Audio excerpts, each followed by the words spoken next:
तो आज फिजिक्स के एमसीक्यूज़ का डिस्कशन करते हैं, जिसमें फिजिक्स टेस्ट 110 नंबर है। और ये सारे अच्छे अच्छे क्वेश्चंस हैं जो प्रीवियस ईयर्स के अंदर बार बार आते हैं। लॉजिकल क्वेश्चन हैं जिनके आसपास काफ़ी वैरायटी बनती है, तो इन सबको लॉजिकल हम डिस्कस कर लेते हैं। सबसे पहला जो क्वेश्चन है यहाँ पे ये बोलता है कि जो प्लेन मिरर होता है, प्लेन मिरर के बारे में पूछ रहा है कि प्लेन मिरर में कौन कौन से इन तीनों में से एंगल बराबर होंगे। तो देखो, प्लेन मिरर समतल दर्पण का क्या कंसेप्ट है, ये काम करता है रिफ्लेक्शन, परावर्तन घटना पर आधारित। परावर्तन घटना का कंसेप्ट या नियम क्या कहता है कि जब भी कभी, ये नॉर्मल कहलाता है अभिलंब, एक किरण आकर के यहाँ पे टकराती है तो बिल्कुल वो एकदम सेम एंगल पर ही रिफ्लेक्ट होनी चाहिए। तो यहाँ जो ये आने वाला एंगल है, एंगल ऑफ इंसिडेंस, आपतन कोण, और यहाँ से ये जो जाने वाला एंगल है परावर्तन कोण, ये दोनों एंगल ऑफ रिफ्लेक्शन दोनों क्या होने चाहिए, बराबर।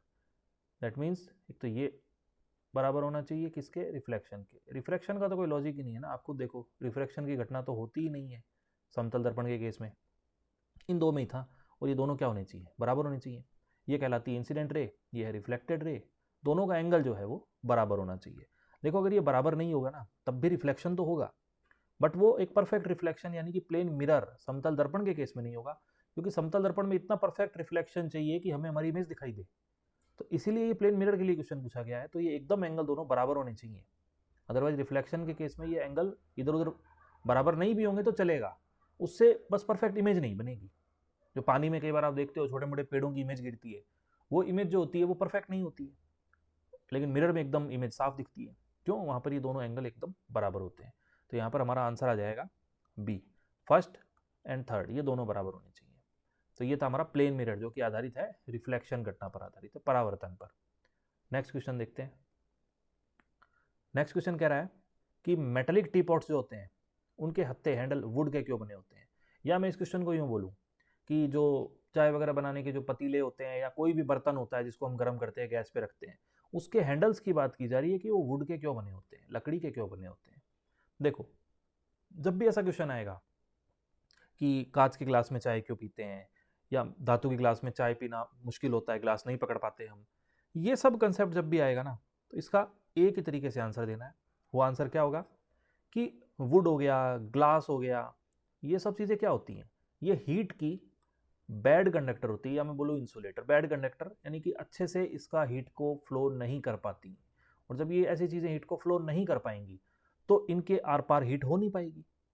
तो इसलिए जो पतीला होगा, जो चायदानी होगी, मेटल की होगी वो, तो वो मेटल तो बहुत अच्छी हीट को कंडक्ट करती है, तो मेटल तो पूरा गर्म हो जाएगा, और मेटल अगर गर्म हो गया तो वो उस मेटल के हैंडल पे भी आ जाएगा हीट। इसलिए क्या किया जाता है कि जो हत्थे होते हैं वो लकड़ी के बना दिए जाते हैं।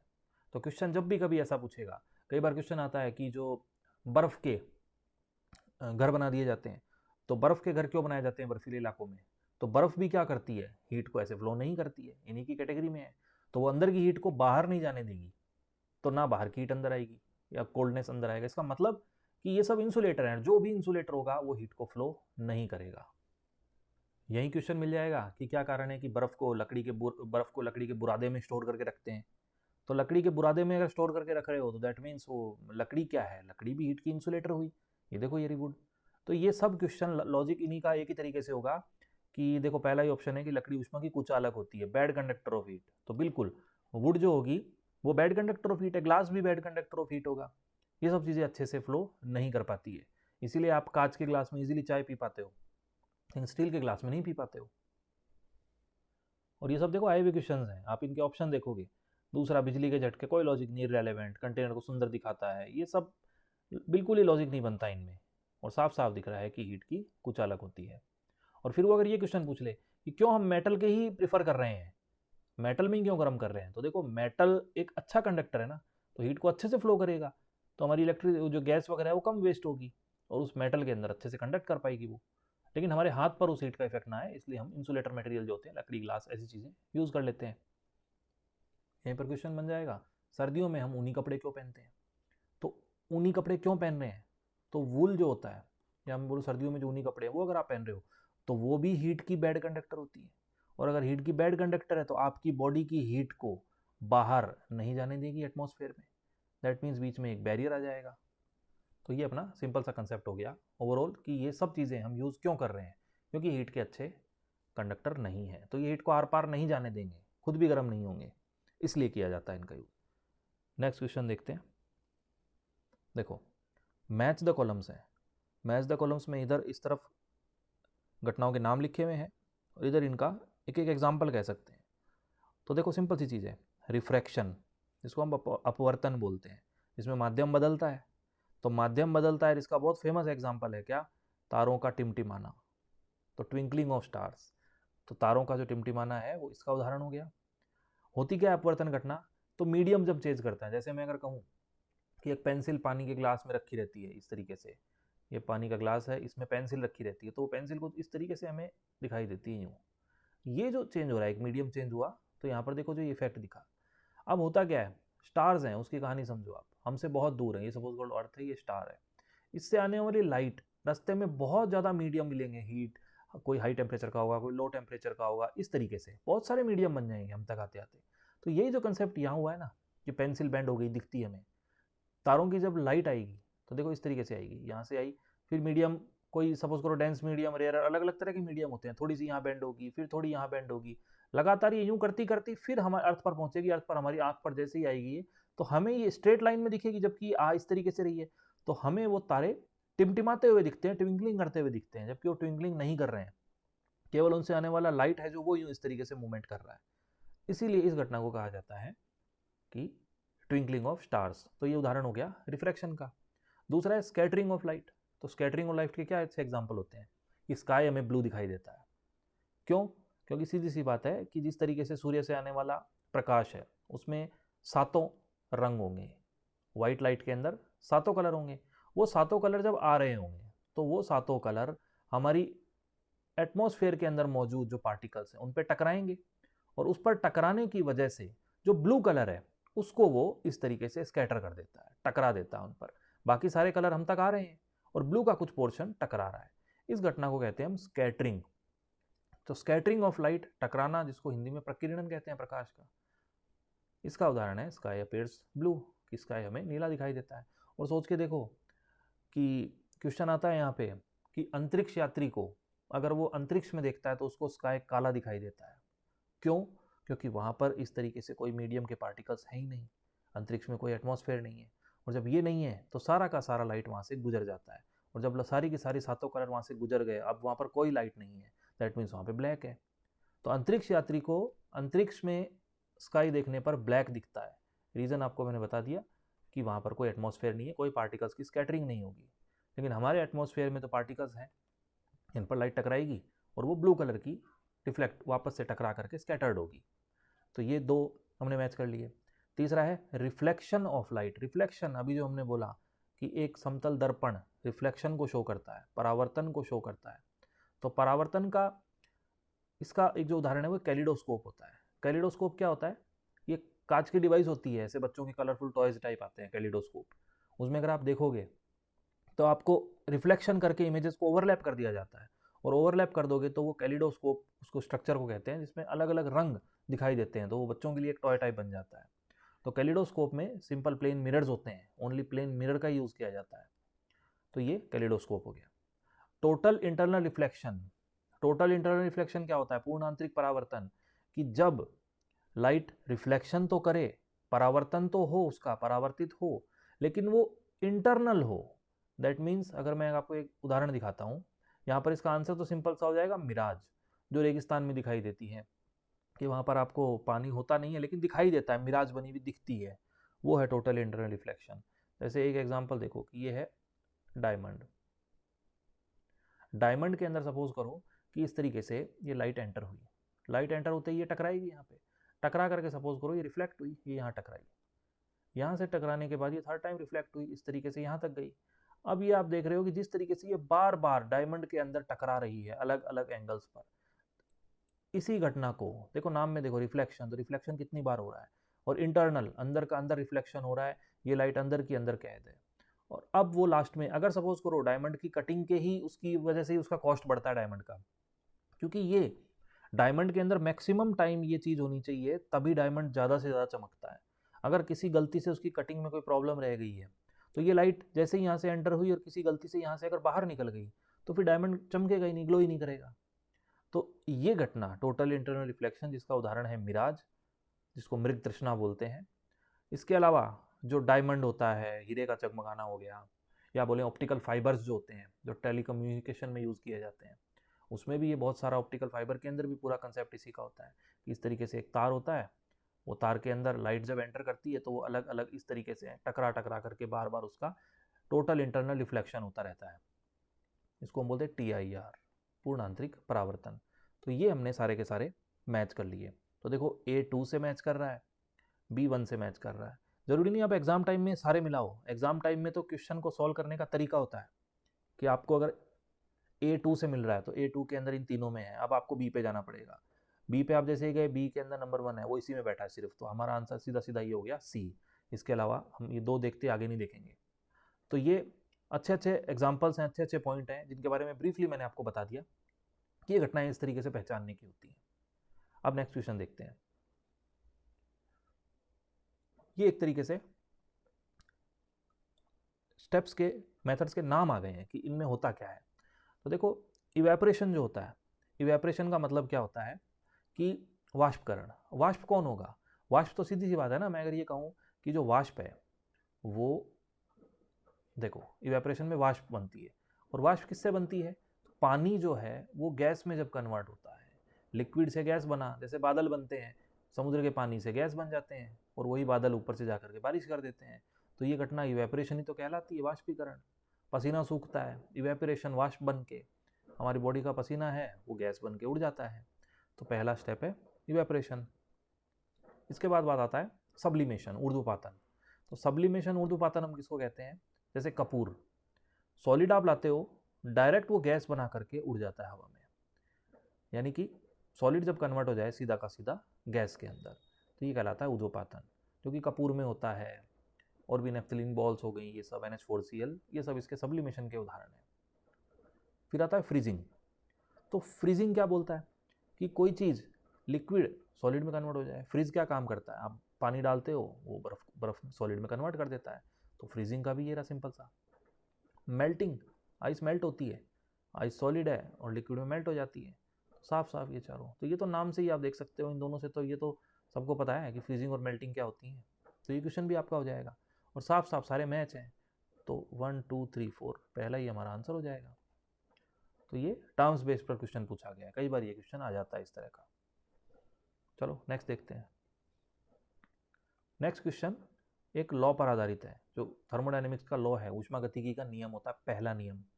और वो पहला नियम क्या बोलता है कि एनर्जी को, ऊर्जा को ना तो आप क्रिएट कर सकते हो ना डिस्ट्रॉय कर सकते हो, सिर्फ एक रूप से दूसरे रूप में बदल सकते हो। दैट मीन्स एनर्जी हमेशा क्या रहेगी? कंजर्व रहेगी। ये बहुत फेमस फर्स्ट लॉ का स्टेटमेंट है थर्मोडायनेमिक्स के, गति के थर्मोडायनेमिक्स के सॉरी प्रथम नियम का। तो law of conservation of energy, ऊर्जा का संरक्षण, कि एनर्जी को आप डिस्ट्रॉय नहीं कर सकते ना क्रिएट कर सकते हो, सिर्फ एक फॉर्म से दूसरे फॉर्म में कन्वर्ट कर सकते हो। बाकी जो ऑप्शन लिखे हैं वो खुद अपने आप में अलग अलग नियम है। न्यूटन का शीतलन का नियम, कोई चीज़ कितनी जल्दी ठंडी होगी गर्म होगी उस पर आधारित है। ये सब तो अलग अलग नियम है। ये पूछ रहा है कि किससे संबंधित है। तो ऊष्मागतिकी का प्रथम नियम ऊर्जा संरक्षण, की एनर्जी पूरे यूनिवर्स की सेम है, हम ना क्रिएट कर सकते हैं ना डिस्ट्रॉय कर सकते हैं। तो ये हमारा पांचवा क्वेश्चन था। नेक्स्ट क्वेश्चन देखते हैं।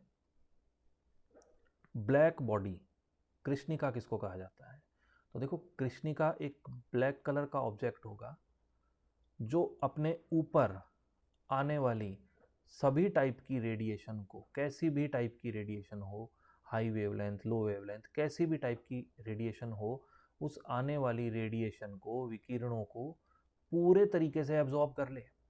और पूरे तरीके से एब्जॉर्ब कर लेगा तो जैसे मैं बोलूँ ब्लैक कलर का कोई ऑब्जेक्ट सोचिए, आपके बाल होते हैं, धूप में आप निकलते हो, सबसे ज़्यादा गर्म बाल आपको हाथ लगाने पे फील होते हैं, क्यों? ब्लैक बॉडी है। ब्लैक बॉडी का एग्जाम्पल नहीं है वो, ब्लैक बॉडी तो वो होगी जो 100% आने वाले रेडिएशन को एब्जॉर्ब कर लेगी।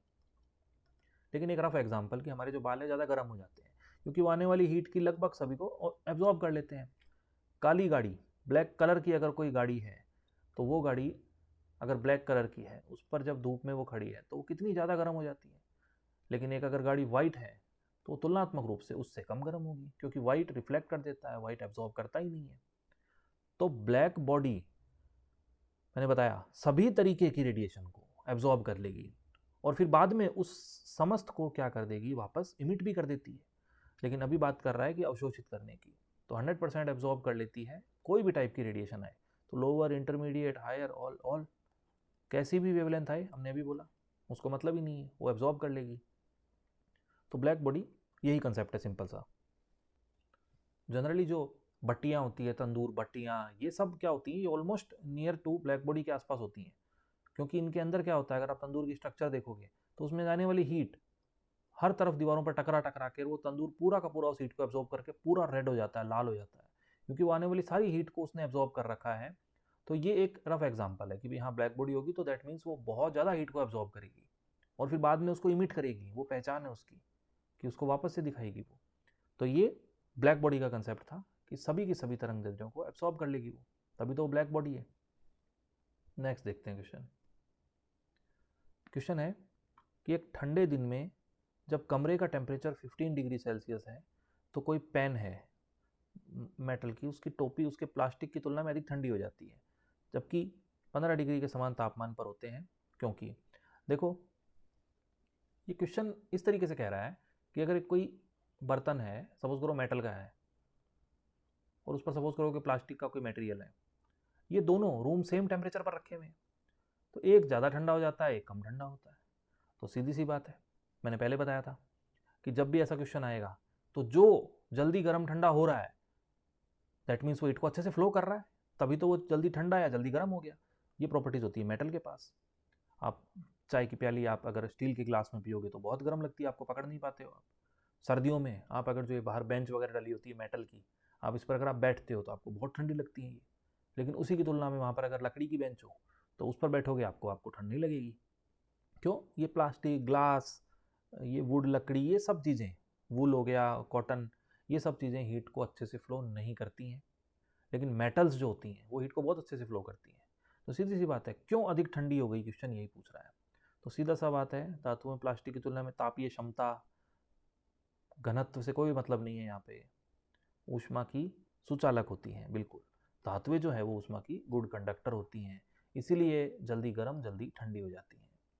तो ये तापीय चालक, देखो बिल्कुल इजी इजी साफ साफ दे रखा है इन्होंने ऑप्शन, कुछ और सोचना ही नहीं है। आपने जब भी कभी क्वेश्चन सुना कि मेटल की बात हो रही है, साथ में वुड की बात हो गई है, कॉटन आ गया है, ग्लास आ गया है, ये सब कैटेगरी है ना जल्दी गर्म ना जल्दी ठंडी। क्यों?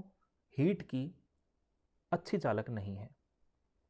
मेटल, धातुएं हीट की बेस्ट कंडक्टर होती हैं, कॉपर, सिल्वर, ये सब। और इनमें भी बोलें तो सिल्वर मेटल हीट की बेस्ट कंडक्टर होती है, अगर सारे मेटल्स में पूछा जाए तो। हीट की भी और इलेक्ट्रिसिटी की भी, दोनों की बेस्ट मेटल होती है सिल्वर, चांदी। तो ये क्वेश्चन हमारा सोल्व हो जाता है, मेटल्स बेस्ट कंडक्टर होती हैं। नेक्स्ट देखते हैं। नेक्स्ट क्वेश्चन क्या कह रहा है कि what changes will happen to a bowl of ice and water kept at exactly 0 degree Celsius. अच्छा देखो कि ठीक 0 डिग्री पर बर्फ और पानी रखा हुआ है, दोनों में क्या फ़र्क आएगा।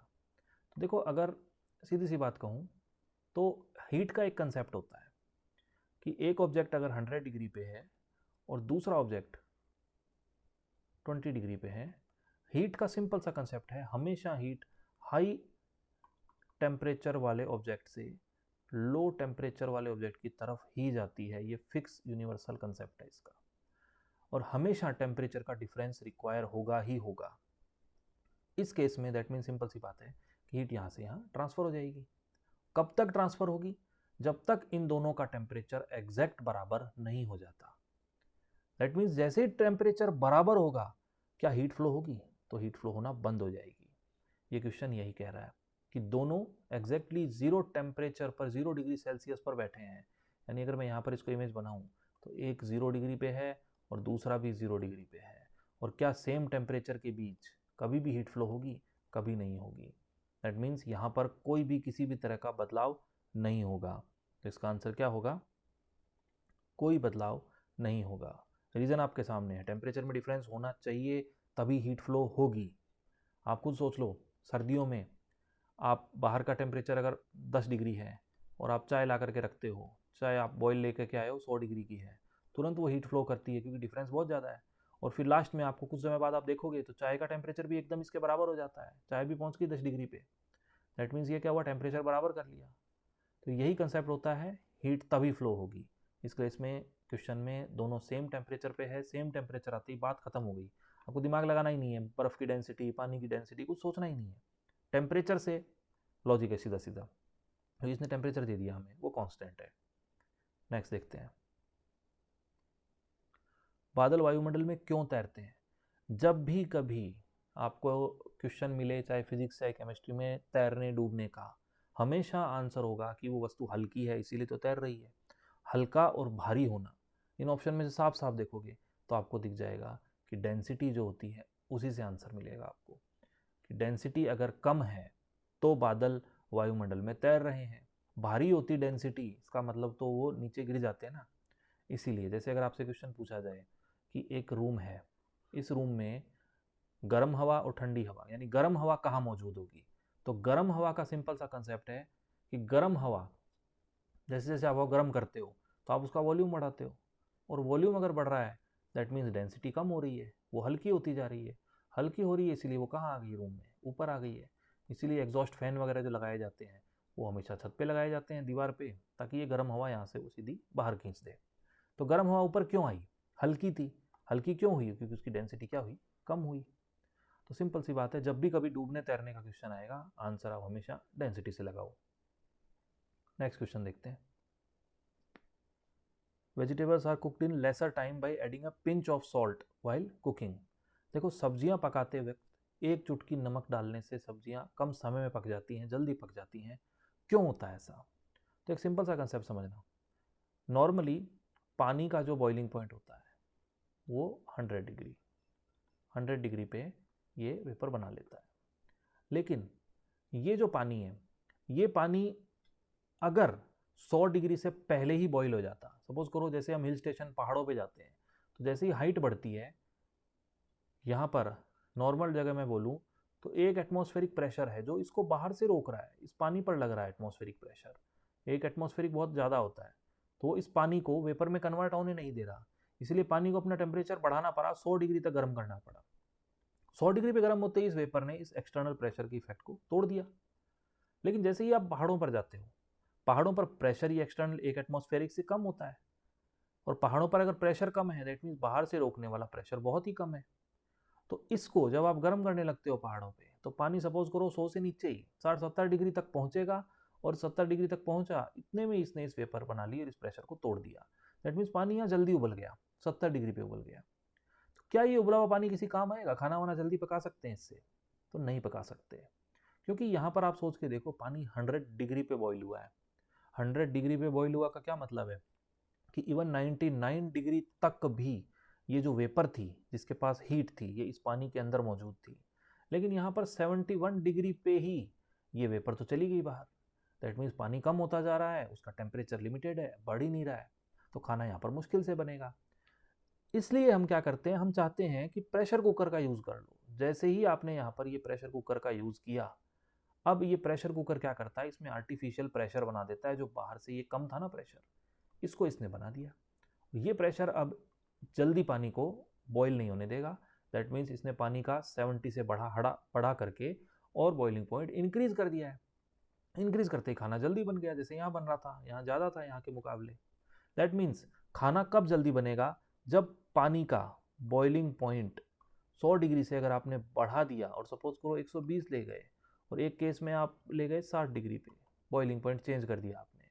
तो ये जो केस है ना, जो वेपर प्रेशर कुकर में हुआ था, बढ़ा दिया गया था, उससे सब्जियां जल्दी बनी थी। वैसे ही जैसे ही हम सॉल्ट डालते हैं, वो सॉल्ट क्या करता है, इस पानी के बॉइलिंग पॉइंट को बढ़ा देता है, क्योंकि बढ़ाने से ही आपने देखा प्रेशर कुकर का बॉइलिंग पॉइंट बढ़ाया प्रेशर कुकर ने भी पानी का। तो ये नमक जो है पानी का बॉइलिंग पॉइंट बढ़ा देगा, और इससे बढ़ाते ही ये देखो, boiling point of water increases, पानी का क्वथनांक बढ़ा। दैट मीन्स अब पानी में 120 डिग्री तक सपोज करो कि वो जो वेपर थी वो पानी के अंदर ही है, तो वो पानी को जल्दी से, खाने को जल्दी पकाएगी। अगर ये रिड्यूस कर देता तो हमारे लिए अपोजिट इफेक्ट हो जाता, हमारे किसी काम का नहीं रहता नमक। तो नमक इसीलिए मिलाया जाता है, पानी का बॉइलिंग पॉइंट हमें बढ़ाना है, जो कि घट गया था, यहाँ पर भी घट गया था, तो हमने प्रेशर कुकर से बढ़ा लिया। यहाँ पर हमें और जल्दी खाना पकाना है तो हम थोड़ा सा नमक डाल देंगे ताकि ये 100 से थोड़ा सा इंक्रीज हो जाएगा और वो वेपर कुछ समय के लिए और पानी में रुकेगी। तो ये भी हमारा एक सेम कंसेप्ट है, तो इसलिए नमक मिला दिया जाता है। चलिए नेक्स्ट क्वेश्चन देखते हैं। देखो क्वेश्चन ये कह रहा है, इसने तरह तरह की आंखों की डिजीजेस दे रखी है, हाइपरमेट्रोपिया, प्रेसबायोपिया, मायोपिया और कैटरेक्ट। इसमें क्या होता है, इसमें ये बोल रहा है कि किस डिजीज को किस लेंस से सही कर सकते हैं। तो सबसे पहले अगर मैं आपको बताऊं कि पहले लिखा हुआ है हाइपरमेट्रोपिया, हाइपरमेट्रोपिया थोड़ा सा ये फैक्ट है तो आपको याद भी रखना पड़ेगा, लॉजिक समझ आ गया तो याद रखने में आसानी होगी। देखो हाइपरमेट्रोपिया डिजीज क्या कहती है कि हमारी अगर ये आंख है तो आंख के अंदर ये यहाँ पर सपोज करो रेटिना जहाँ पे इमेज बनेगा, नॉर्मली अगर आंखें एकदम सही होती हैं तो ये जो आने वाली बीम है ये हमारा यहाँ जो आई में एक लेंस मौजूद होता है, इस लेंस से इस तरीके से इस पॉइंट पर फोकस हो जाती है, हमें ऑब्जेक्ट साफ दिखाई देता है। लेकिन जैसे ही मैं अगर कहूँ कि हाइपरमेट्रोपिया डिजीज हो गई है तो इस डिजीज में होता क्या है कि ये यहाँ से हट करके रेटिना के पीछे यहाँ जा करके ये इमेज बनती है, तो इससे व्यक्ति को साफ नहीं दिखाई देता है। इसको अगर करेक्ट करना है तो कैसे करेक्ट कर सकते हैं, तो सिंपल सी चीज़ है, ये जो हमारा आँख का नेचुरल लेंस है इसकी क्या पावर है कि ये देखो कन्वर्ज कर रहा है, एक पॉइंट पर ला रहा है इनको रेज को। तो हम अगर एक अगेन एक लेंस लगा दें, वो भी कौन सा, वही सेम कन्वेक्स जो आँख का हमारा नेचुरल लेंस है। तो जैसे ही हम ये कन्वेक्स लेंस एक और लगा देंगे बाहर चश्मे में, ये इन आने वाली रेज को यहीं से कन्वर्ज करके और यहाँ पर इस पॉइंट पर अगेन जो पहले पीछे जा रही थी इन रेज को वापस से फोकस इस पॉइंट पे ले आया रेटिना पे, तो इमेज साफ हो गई। दैट मीन्स अगर हाइपरमेट्रोपिया है उसके केस में जो पीछे इमेज बन रही थी रेटिना के उसको अगर करेक्ट करना है तो हम एक कन्वर्जिंग लेंस लगा देंगे जो समस्त आने वाली, देखो ये एक शेप है कॉन्वेक्स लेंस की, इसका काम क्या होता है आने वाली रेज को एक पॉइंट पर कन्वर्ज कर देना, ये इसने कन्वर्ज कर दिया। और ये जो डिजीज है हाइपरमेट्रोपिया, इसमें कंडीशन क्या होती है, तो इसमें कहा जाता है कि जो पास के ऑब्जेक्ट हैं वो साफ नहीं दिखाई देते हैं, यानी जो व्यक्ति है वो फार साइटेड हो गया है, यानी दूर का तो उसको साफ दिखाई दे रहा है, पास का नहीं दिखाई दे रहा है। तो ये हाइपरमेट्रोपिया की कंडीशन है। इसके बाद देखते हैं दूसरी जो कंडीशन इसी के जस्ट अपोजिट आती है, वो होती है मायोपिया, निकट दृष्टि। मायोपिया जो है उसमें क्या होता है, तो देखो मायोपिया के अंदर क्या होता है अगर मैं बताऊं आपको तो देखना, ये हमारी आई बॉल है, ये रेटिना है, इस बार ये हमारी आंख का नॉर्मल लेंस है।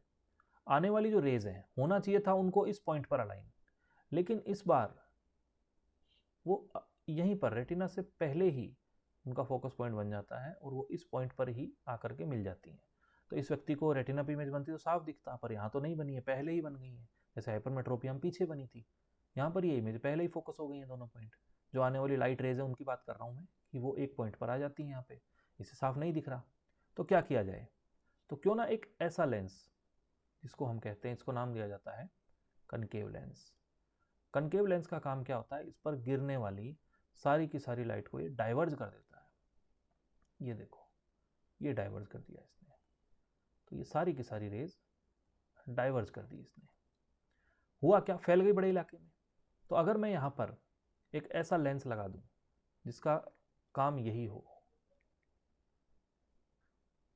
ये एक लेंस लगा दिया मैंने कनकेव का, अब जो लाइट रेज गिरेगी इसका काम है इसको थोड़ा सा ब्रॉड पाथ दे देना।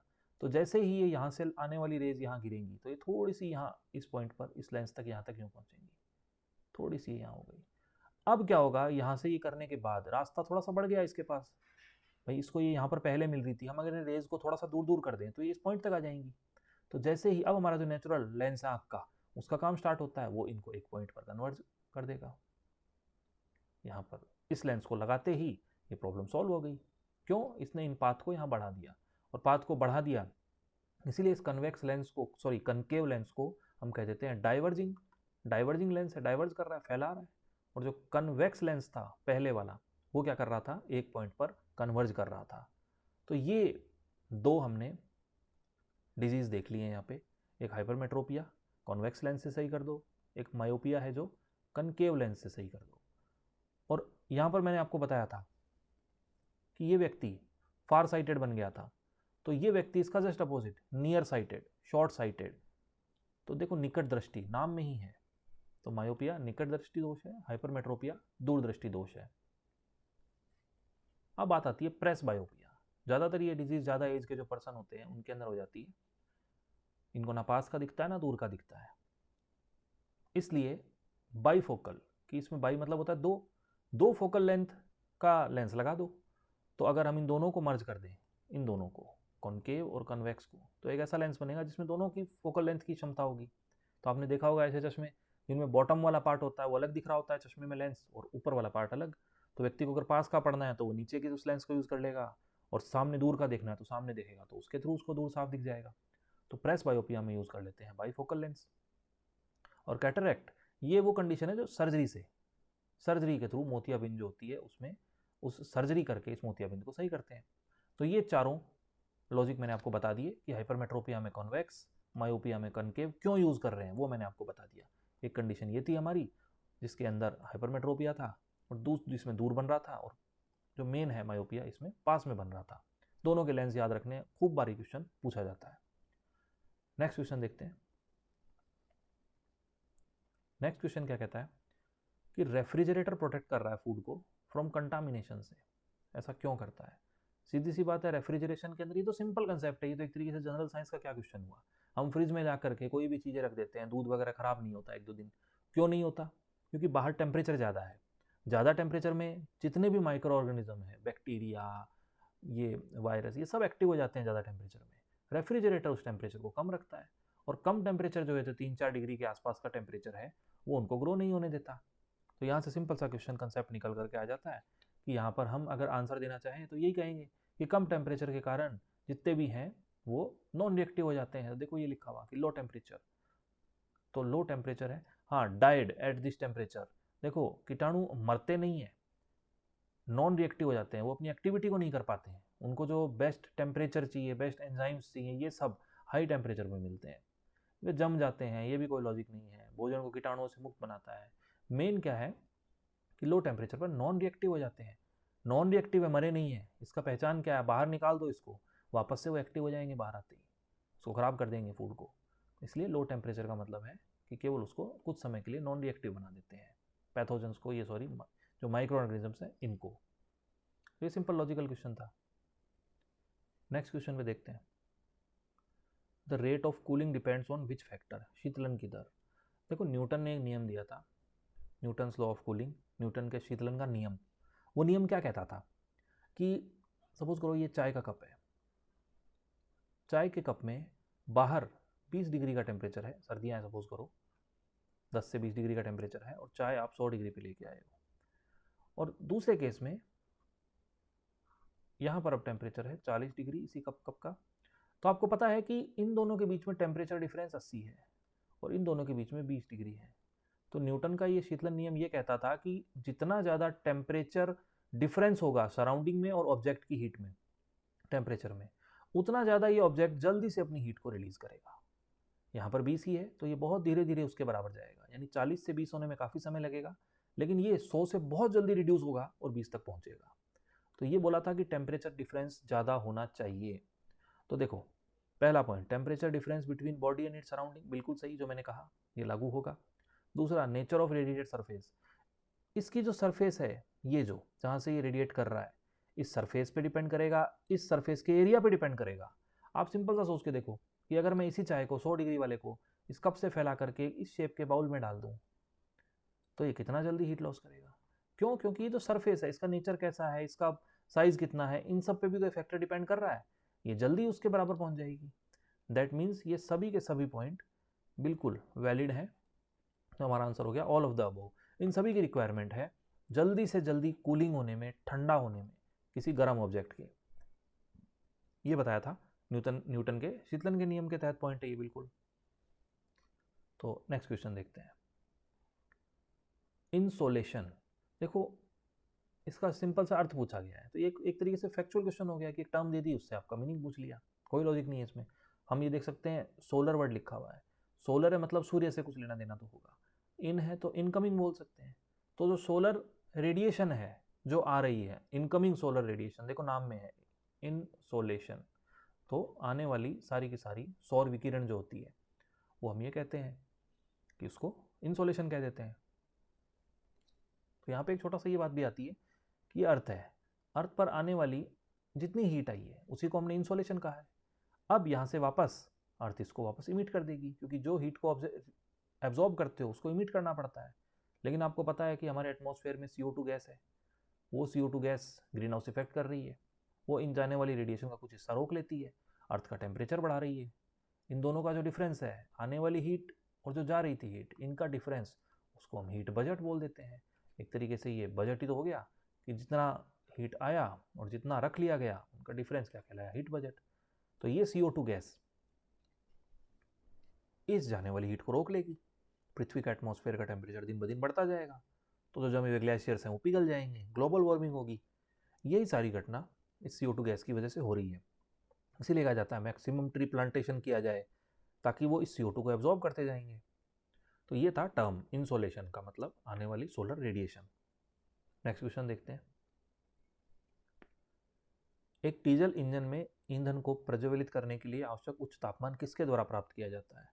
ये कह रहे हैं कि जो डीजल इंजन होता है उसमें हाई टेम्परेचर कैसे मिल रहा है, जो फ्यूल को इग्नाइट करेगा, जो जलाएगा, वो हाई टेम्परेचर कहाँ से आ रहा है, ये क्वेश्चन ये बात कह रहा है। तो सिंपल सी एक चीज़ देखना, एक सिंपल सा नियम होता है जिस पर AC भी काम करता है, फ्रिज भी काम कर रहा है।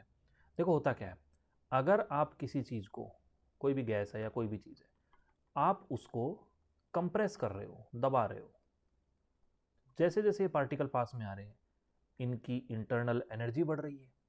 तो जैसे जैसे आप इन पर प्रेशर बढ़ाते जा रहे हो, आप इनकी इंटरनल एनर्जी को, आंतरिक ऊर्जा को बढ़ा रहे हो। आंतरिक ऊर्जा बढ़ा रहे हो, दैट मीन्स आप इनका टेम्परेचर बढ़ाते जा रहे हो। आंतरिक ऊर्जा बढ़ रही है यानी टेम्परेचर बढ़ रहा है ना, एनर्जी तो है ये, टेम्परेचर बढ़ता जा रहा है। तो सीधा सा मैं कहूँ कि अगर कंप्रेस कर रहे हैं, कंप्रेस मतलब दबाना, कंप्रेस कर रहे हो आप, अगर इसको प्रेशर बढ़ा रहे हो तो उसका आउटपुट मिल रहा है कि टेम्परेचर बढ़ रहा है। तो यहाँ से जैसे जैसे आप कंप्रेस करते जा रहे हो टेम्परेचर बढ़ता जा रहा है इसका, और जैसे जैसे टेम्परेचर बढ़ रहा है वैसे वैसे इसका इग्नाइट होने के चांस बढ़ रहे हैं, ये जलित हो सकती है, प्रज्वलित हो जाएगी।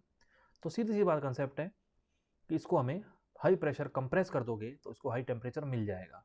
तो डीजल इंजन को हम कंप्रेशन इंजन कहते हैं। तो देखो डीजल इंजन में हाई टेम्परेचर कैसे मिल रहा है, हीट फ्रॉम एग्जॉस्ट, एग्जॉस्ट से हीट कैसे, बाहर की गर्मी का उपयोग करना, बैटरी से कुछ नहीं मिलता, कंप्रेसिंग एयर इन सिलेंडर, बिल्कुल जो मैंने बोला कि आप जो एयर है उसको कंप्रेस कर दो, कंप्रेस करते ही टेम्परेचर बढ़ेगा। अब देखो एक सिंपल कंसेप्ट कि इसका अपोजिट अगर देखें कि अगर हम प्रेशर बढ़ाएं ना, उल्टा प्रेशर घटा दें, उसको हम बोलते हैं एक्सपेंशन करना, एक्सपेंड करना ना, किसी चीज़ को फैला देना।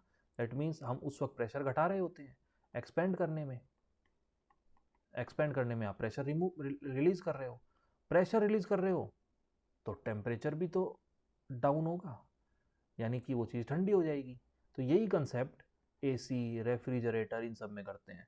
आपने देखा होगा AC के अंदर अगर कभी ओपन ओपन करके उसकी सर्विस करते हैं तो उसमें इस तरीके की कॉइल होती है बहुत लंबी, ये कॉइल, इस तरीके की कॉइल होती है, और वो जो गैस भरी हुई होती है उसको इसमें धीरे धीरे धीरे धीरे धीरे धीरे, जो कंप्रेसर आप सुनते हो, कंप्रेसर आपने वर्ड सुन रखा है, कंप्रेसर जो AC वगैरह में लगा होता है, उसी कंप्रेसर की वजह से आप उस गैस को बहुत ज़्यादा कंप्रेस करते हो, कंप्रेस करते हो तो उसका आपने टेम्परेचर बढ़ा दिया है। अब वो जैसे जैसे इसके अंदर मूव कर रही है, अचानक से अगर हम उसको एक्सपेंशन करवा दें तो, उसको प्रेशर कम करवा दें तो, प्रेशर कम करवाते ही उसका क्या हो जाएगा, टेम्परेचर कम, और इस सडन एक्सपेंशन से ही उसका एक्सट्रीम टेम्परेचर कम हो जाता है, उसी की वजह से ठंडी एयर पास होती है। दैट मीन्स हम किसी कंप्रेस की हुई गैस को अचानक से सडन एक्सपेंशन पे ले आए तो वो टेम्परेचर को लो कर देगी, वो कंसेप्ट होता है AC का। यहाँ ये क्वेश्चन पूछ रहा है उल्टा कि आपको हाई टेम्परेचर चाहिए, दैट मीन्स हमें कंप्रेस करना पड़ेगा, और अगर हमें लो टेम्परेचर चाहिए तो हमें एक्सपेंड करना पड़ता है। तो AC, रेफ्रिजरेटर ये एक्सपेंशन पे काम करते हैं, जबकि डीजल इंजन जो है कंप्रेशन पे काम करेगा। नेक्स्ट देखते हैं, क्वेश्चन है mud houses are cooler in summers and warmer in winters as compare to brick house. ईंटों के मकान की तुलना में जो मिट्टी का मकान होता है वो ज़्यादा ठंडा रहता है गर्मियों में। देखो सीधी सी चीज़ मैंने वही बताया, गर्म और ठंडे का कंसेप्ट हमें इंसुलेटर से ही देना है। कैसे, ये देखो ये एक नॉर्मल घर है, अगर मैं कहूँ कि ये मड का बना हुआ है, मिट्टी का, इस घर के बाहर समर है, गर्मियाँ हैं, 50 डिग्री तक टेम्परेचर पहुंच चुका है, और मिट्टी वैसा ही बिहेव करेगी जैसा ग्लास, लकड़ी ये सब बिहेव कर रही थी, हीट को फ्लो नहीं करती है, इंसुलेटर है, बुरी चालक है। ये 50 डिग्री इसके थ्रू अंदर नहीं जा सकता, तो ये घर अंदर इस टेम्परेचर को फील नहीं करेंगे, इनसे कट जाएंगे। तो इसका मतलब कि मड जो होती है वो अच्छी कंडक्टर नहीं है हीट की। देखो, मड इज बैड कंडक्टर, साफ साफ लिखा हुआ है, मड इज बैड कंडक्टर। और इस बैड कंडक्टर होने की वजह से ही ये हीट को अंदर नहीं आने दे रहा। या मैं ये बोलूं कि mud is good insulator, mud is good insulator. Insulator क्या होता है? इंसुलेटर भी कुचालक है, मिट्टी कुचालक है और मिट्टी गुड इंसुलेटर। देखा जाए तो ये दोनों ऑप्शन बात वही कह रहे हैं, बुरा चालक, अच्छा कुचालक, बात वही है। या हम ये बोल दें कि गुड इंसुलेटर भी तो है, ये इंसुलेशन करना, इंसुलेशन प्रोवाइड करवा दिया, बाहर की ईंट को अंदर नहीं आने दे रही है। जबकि ईंट जो होती है वो तुलनात्मक रूप से ईंट का बना हुआ घर मड के मुकाबले थोड़ी बहुत वो हीट को एक्स्ट्रा फ्लो करता है, इसलिए वो गर्म हो जाएंगे, मड के बने हुए नहीं होंगे। तो ये बात दोनों जगह लागू होती है। वही क्वेश्चन है ये एक तरीके से, कि वो मड का ना पूछ करके आपसे वो ये पूछ रहा है कि कांच के बने हुए ग्लास में आप चाय पी पा रहे हो, क्यों इजीली पी पा रहे हो? तो वही हीट को ट्रांसफर नहीं करती। दैट मीन्स मड हो गया, वुल, कॉटन, वुड हो गया, ग्लास हो गया, ये सब इंसुलेटर है, इसीलिए हीट को फ्लो नहीं कर पा रहे हैं। देखो काफ़ी सारे क्वेश्चन हैं, प्रीवियस ईयर में कितनी बार ऐसे क्वेश्चन पूछे जा रहे हैं, लॉजिक वही रहेगा सबका। नेक्स्ट देखते हैं, वुलन क्लॉथ, फिर वही सेम क्वेश्चन आ गया। Woollen cloth protects the body from cold because, ऊनी कपड़ा शरीर को ठंड से क्यों बचा रहा है? क्यों? क्योंकि ऊनी जो कपड़ा है वो बाहर की, या मैं बोलूँ हमारी बॉडी की हीट को बाहर नहीं जाने दे रहा। अगर हमने वुलन कपड़े नहीं पहने होंगे तो हमारी बॉडी की जो हीट है वो बाहर चली जाएगी, हम ठंडे हो जाएंगे। ये जो वुलन क्लॉथ है हमारे बीच में बैरियर है, जो हमारी बॉडी की हीट को जाने में रोकता है। क्यों रोकता है? क्योंकि ये भी एक तरीके से मैं बोलूँ कि इंसुलेटर है, हीट को फ्लो नहीं कर रहा है, और नहीं कर रहा है तो इसीलिए यहाँ पर हमें सिंपल सा आंसर मिल गया कि हीट को फ्लो अच्छे से नहीं करता है ये। It is a good conductor. नहीं गुड होता तो हमें ठंड लगती। पुअर कंडक्टर, बिल्कुल ये पुअर कंडक्टर है हीट का, इसीलिए इसको फ्लो नहीं कर रहा है। अब ये सब देखो, ऊनी कपड़ों के माध्यम से बाहरी ऊष्मा किरणें शरीर में प्रवेश करती है, प्रवेश तो नहीं करती। इट रिफ्लेक्ट हीट, हीट को रिफ्लेक्ट करता है। ऊनी कपड़े में ऐसा कोई नहीं रिफ्लेक्शन का लॉजिक, इसलिए पुअर कंडक्टर है हीट का। तो वो सारे क्वेश्चन सेम लॉजिक के। नेक्स्ट देखते हैं, 4 स्ट्रोक पेट्रोल इंजन किस पर आधारित है? ये एक फैक्चुअल क्वेश्चन हो गया। कभी कभार ऐसे बहुत ही रेयर क्वेश्चन ऐसे डायरेक्ट आ जाते हैं। तो देखो ये थोड़ा सा याद रखना कि 4 स्ट्रोक पेट्रोल इंजन जो होते हैं वो ऑटो साइकिल पर आधारित होते हैं। एक होता है कार्नोट साइकिल। कार्नोट साइकिल क्या होता है मैं आपको बता देता हूँ थोड़ा सा। इसमें टोटल 4 साइकिल होते हैं, 2 एडियाबैटिक और साथ में 2 आइसोथर्मल। ये 2 टोटल मिलाकर के 4 साइकिल होते हैं, उसको हम कार्नोट साइकिल बोल देते हैं। और ये है ऑटो साइकिल, जिसको जो 4 स्ट्रोक इंजन होते हैं उसके रिगार्डिंग ये इसका रिलेशन है। इससे ज़्यादा कोई लॉजिक बात करने का मतलब नहीं है, क्योंकि ये एक तरीके से थोड़ा सा इंजीनियरिंग पोर्शन पे चला जाता है। बट हाँ, आप याद रख सकते हो कि कार्नोट साइकिल में कितने साइकिल हैं टोटल? 4 हैं, 2 एडियाबैटिक, 2 आइसोथर्मल, ताकि कभी ऐसा क्वेश्चन फिर पूछा जाए तो वो कार्नोट साइकिल के बारे में कुछ पूछ लेगा, क्या होता है इसमें। बाकी इसको ज़्यादा डिटेल में पढ़ने का कोई मतलब नहीं बनता। नेक्स्ट क्वेश्चन देखते हैं, कार के रेडिएटर में पानी का प्रयोग क्यों करते हैं? देखो अच्छा क्वेश्चन है। अगर मैं सिंपल सी बात बोलूँ आपको, कि एक कंसेप्ट समझना आप, कि ये सन है, सन से आने वाली जो हीट होती है वो हर तरफ बराबर आती है। एक तरफ है, सपोज करो आप, मिट्टी, ये मिट्टी है, और मिट्टी के जस्ट बाद में यहाँ पर स्टार्ट हो गया है वाटर, और ये है सैंड, मिट्टी। दोनों को बराबर हीट मिल रही है। लेकिन यहाँ पर अगर आप चलोगे मिट्टी से तो पैर आपके, मिट्टी पे पैर गर्म हो जाते हैं आपके। लेकिन जैसे ही आप पानी में घुसते हो आपको ठंडक एहसास होती है, जबकि टेम्परेचर सब जगह सेम है। इसका मतलब क्या हुआ? इन ऑब्जेक्ट्स में ही कुछ ऐसा है जो इनको जल्दी गर्म नहीं होने दे रहा है। अब वो इसमें है ऐसा, ये जल्दी गर्म हो जा रही है। इस कंसेप्ट को हम कहते हैं स्पेसिफिक हीट। स्पेसिफिक हीट, विशिष्ट ऊष्मा। विशिष्ट ऊष्मा क्या कहती है कि किसी भी आप ऑब्जेक्ट का टेम्परेचर अगर 1 डिग्री सेल्सियस बढ़ाना चाहते हो, इसके लिए आप उसको जितनी हीट दोगे वही उसकी क्या बन जाती है? Specific heat. पानी अपना 1 डिग्री बढ़ाने के लिए बहुत ज़्यादा मात्रा में हीट लेता है, इसीलिए पानी का टेम्परेचर अगर बढ़ाना है तो बहुत मेहनत करनी पड़ेगी, बहुत समय लगेगा। मिट्टी का 1 डिग्री बहुत इजीली बढ़ जाता है, तो इसकी स्पेसिफिक हीट बहुत कम है, जरा सी है, तो ये जल्दी गर्म हो जाता है। अब सोच के देखो, जो जल्दी गर्म हुआ जैसे मिट्टी, वो जल्दी ठंडी भी तो होगी। क्वेश्चन आता है रेगिस्तान में दिन गर्म रात ठंडी होती है, क्यों? दिन में उसने इसी कंसेप्ट से बहुत जल्दी वो गर्म हो गई, और रात को इस सारी की सारी हीट को वापस से उसने इमिट कर दिया, जल्दी ठंडी। पानी मुश्किल से गर्म हो रहा है, और मुश्किल से गर्म हो रहा है तो मुश्किल से ही ठंडा होगा, और मुश्किल से ठंडा होगा, इसीलिए वाटर को हम जो चोट लग जाती है, जो जो वाटर बैग्स आते हैं, उन वाटर बैग्स के अंदर भी तो हम वाटर ही फिल करते हैं गर्म करके। क्यों? क्योंकि वाटर को हमने एक बार गैस पे रख के गर्म तो कर लेंगे हम इजीली, लेकिन अब इसकी हाई स्पेसिफिक हीट होती है, विशिष्ट ऊष्मा उच्च होती है, इसके कारण से जल्दी ठंडा नहीं होगा, और जल्दी ठंडा नहीं होगा तो काफ़ी समय तक ये उस वाटर बैग में गर्म रहेगा, इसका टेम्परेचर हॉट रहेगा। इसकी जगह अगर हम मिट्टी यूज़ कर लेते तो वो गर्म तो नो डाउट जल्दी हो जाती, लेकिन उसी स्पीड से ठंडी भी तो हो जाती, तो हमारे क्या काम की रहती है हॉट वाटर बैग में। तो इसलिए इसके अंदर वाटर का यूज़ करते हैं। क्वेश्चन वही पूछ रहा है कि कार के रेडिएटर में हम वाटर को क्यों यूज़ करते हैं। देखो, वाटर ठंडी चीज़ है, ठंडा है दैट मीन्स अपना टेम्परेचर तुरंत नहीं बदलेगा। कार अगर गर्म हो भी गई तो उसके रेडिएटर में अगर हमने वाटर भर रखा है, पानी भर रखा है, इसकी हीट इसमें जैसे ही जाएगी, वाटर अपना 1 डिग्री बढ़ाने में बहुत मेहनत लेगा, यहाँ से बहुत ज़्यादा हीट लेगा, खुद जल्दी गर्म नहीं होगा। जल्दी गर्म नहीं होगा तो इसकी हीट तो वाटर ने ले ली ना, ये तो ठंडा हो गया ना आपका इंजन। तो दैट मीन्स आपके इंजन की सारी हीट वाटर लेता गया, फिर भी वाटर का टेम्परेचर नहीं चेंज हुआ। क्यों? क्योंकि इसकी स्पेसिफिक हीट यहाँ आप देख सकते हो बहुत ज़्यादा थी, बहुत हीट चाहिए इसको, तो गाड़ी को ठंडा कर देगा, खुद गर्म नहीं होगा। इसलिए कार के रेडिएटर में हम किसका यूज़ करते हैं? पानी। पानी की स्पेसिफिक हीट सबसे ज़्यादा होती है, इसलिए सबसे ज़्यादा मेहनत करनी पड़ती है पानी को गर्म करने में। सिंपल सा चीज़ है, लो डेंसिटी से कोई मतलब नहीं। डेंसिटी का तो लॉजिक जब आता है जब कोई डूबना या तैरना बोला जाता है, हल्का ऑब्जेक्ट होता है जो, इजीली अवेलेबिलिटी का कोई मतलब नहीं है। इजी लेवल तो मिट्टी भी है, मिट्टी इसमें डाल दोगे तो जल्दी गर्म होगी, जल्दी गर्म होगी तो इसके बराबर टेम्परेचर पे पहुंच जाएगी, फिर क्या मतलब उसका? ठंडा ही तो करना ओवरऑल इसको। तो साथ में ऐसी चीज़ रखो ना कि जो कितनी भी हीट ले ले गर्म ना हो। लो बॉइलिंग पॉइंट, पानी का तो बॉइलिंग पॉइंट खूब होता है, 100 डिग्री होता है। तो यहाँ पर सिंपल सा आ रहा है, जो स्पेसिफिक हीट है वो हाई होती है, ज़्यादा ऊष्मा दोगे तभी गर्म होगा। तो ये अच्छा एक लॉजिक है, कंसेप्ट है, याद रखना। नेक्स्ट देखते हैं, working principle of mercury thermometer. वही बात अभी जो मैंने बोला, थोड़ा सा उससे लिंक करता है। इस टर्म को हम कहते हैं थर्मल एक्सपेंशन, तापीय प्रसार।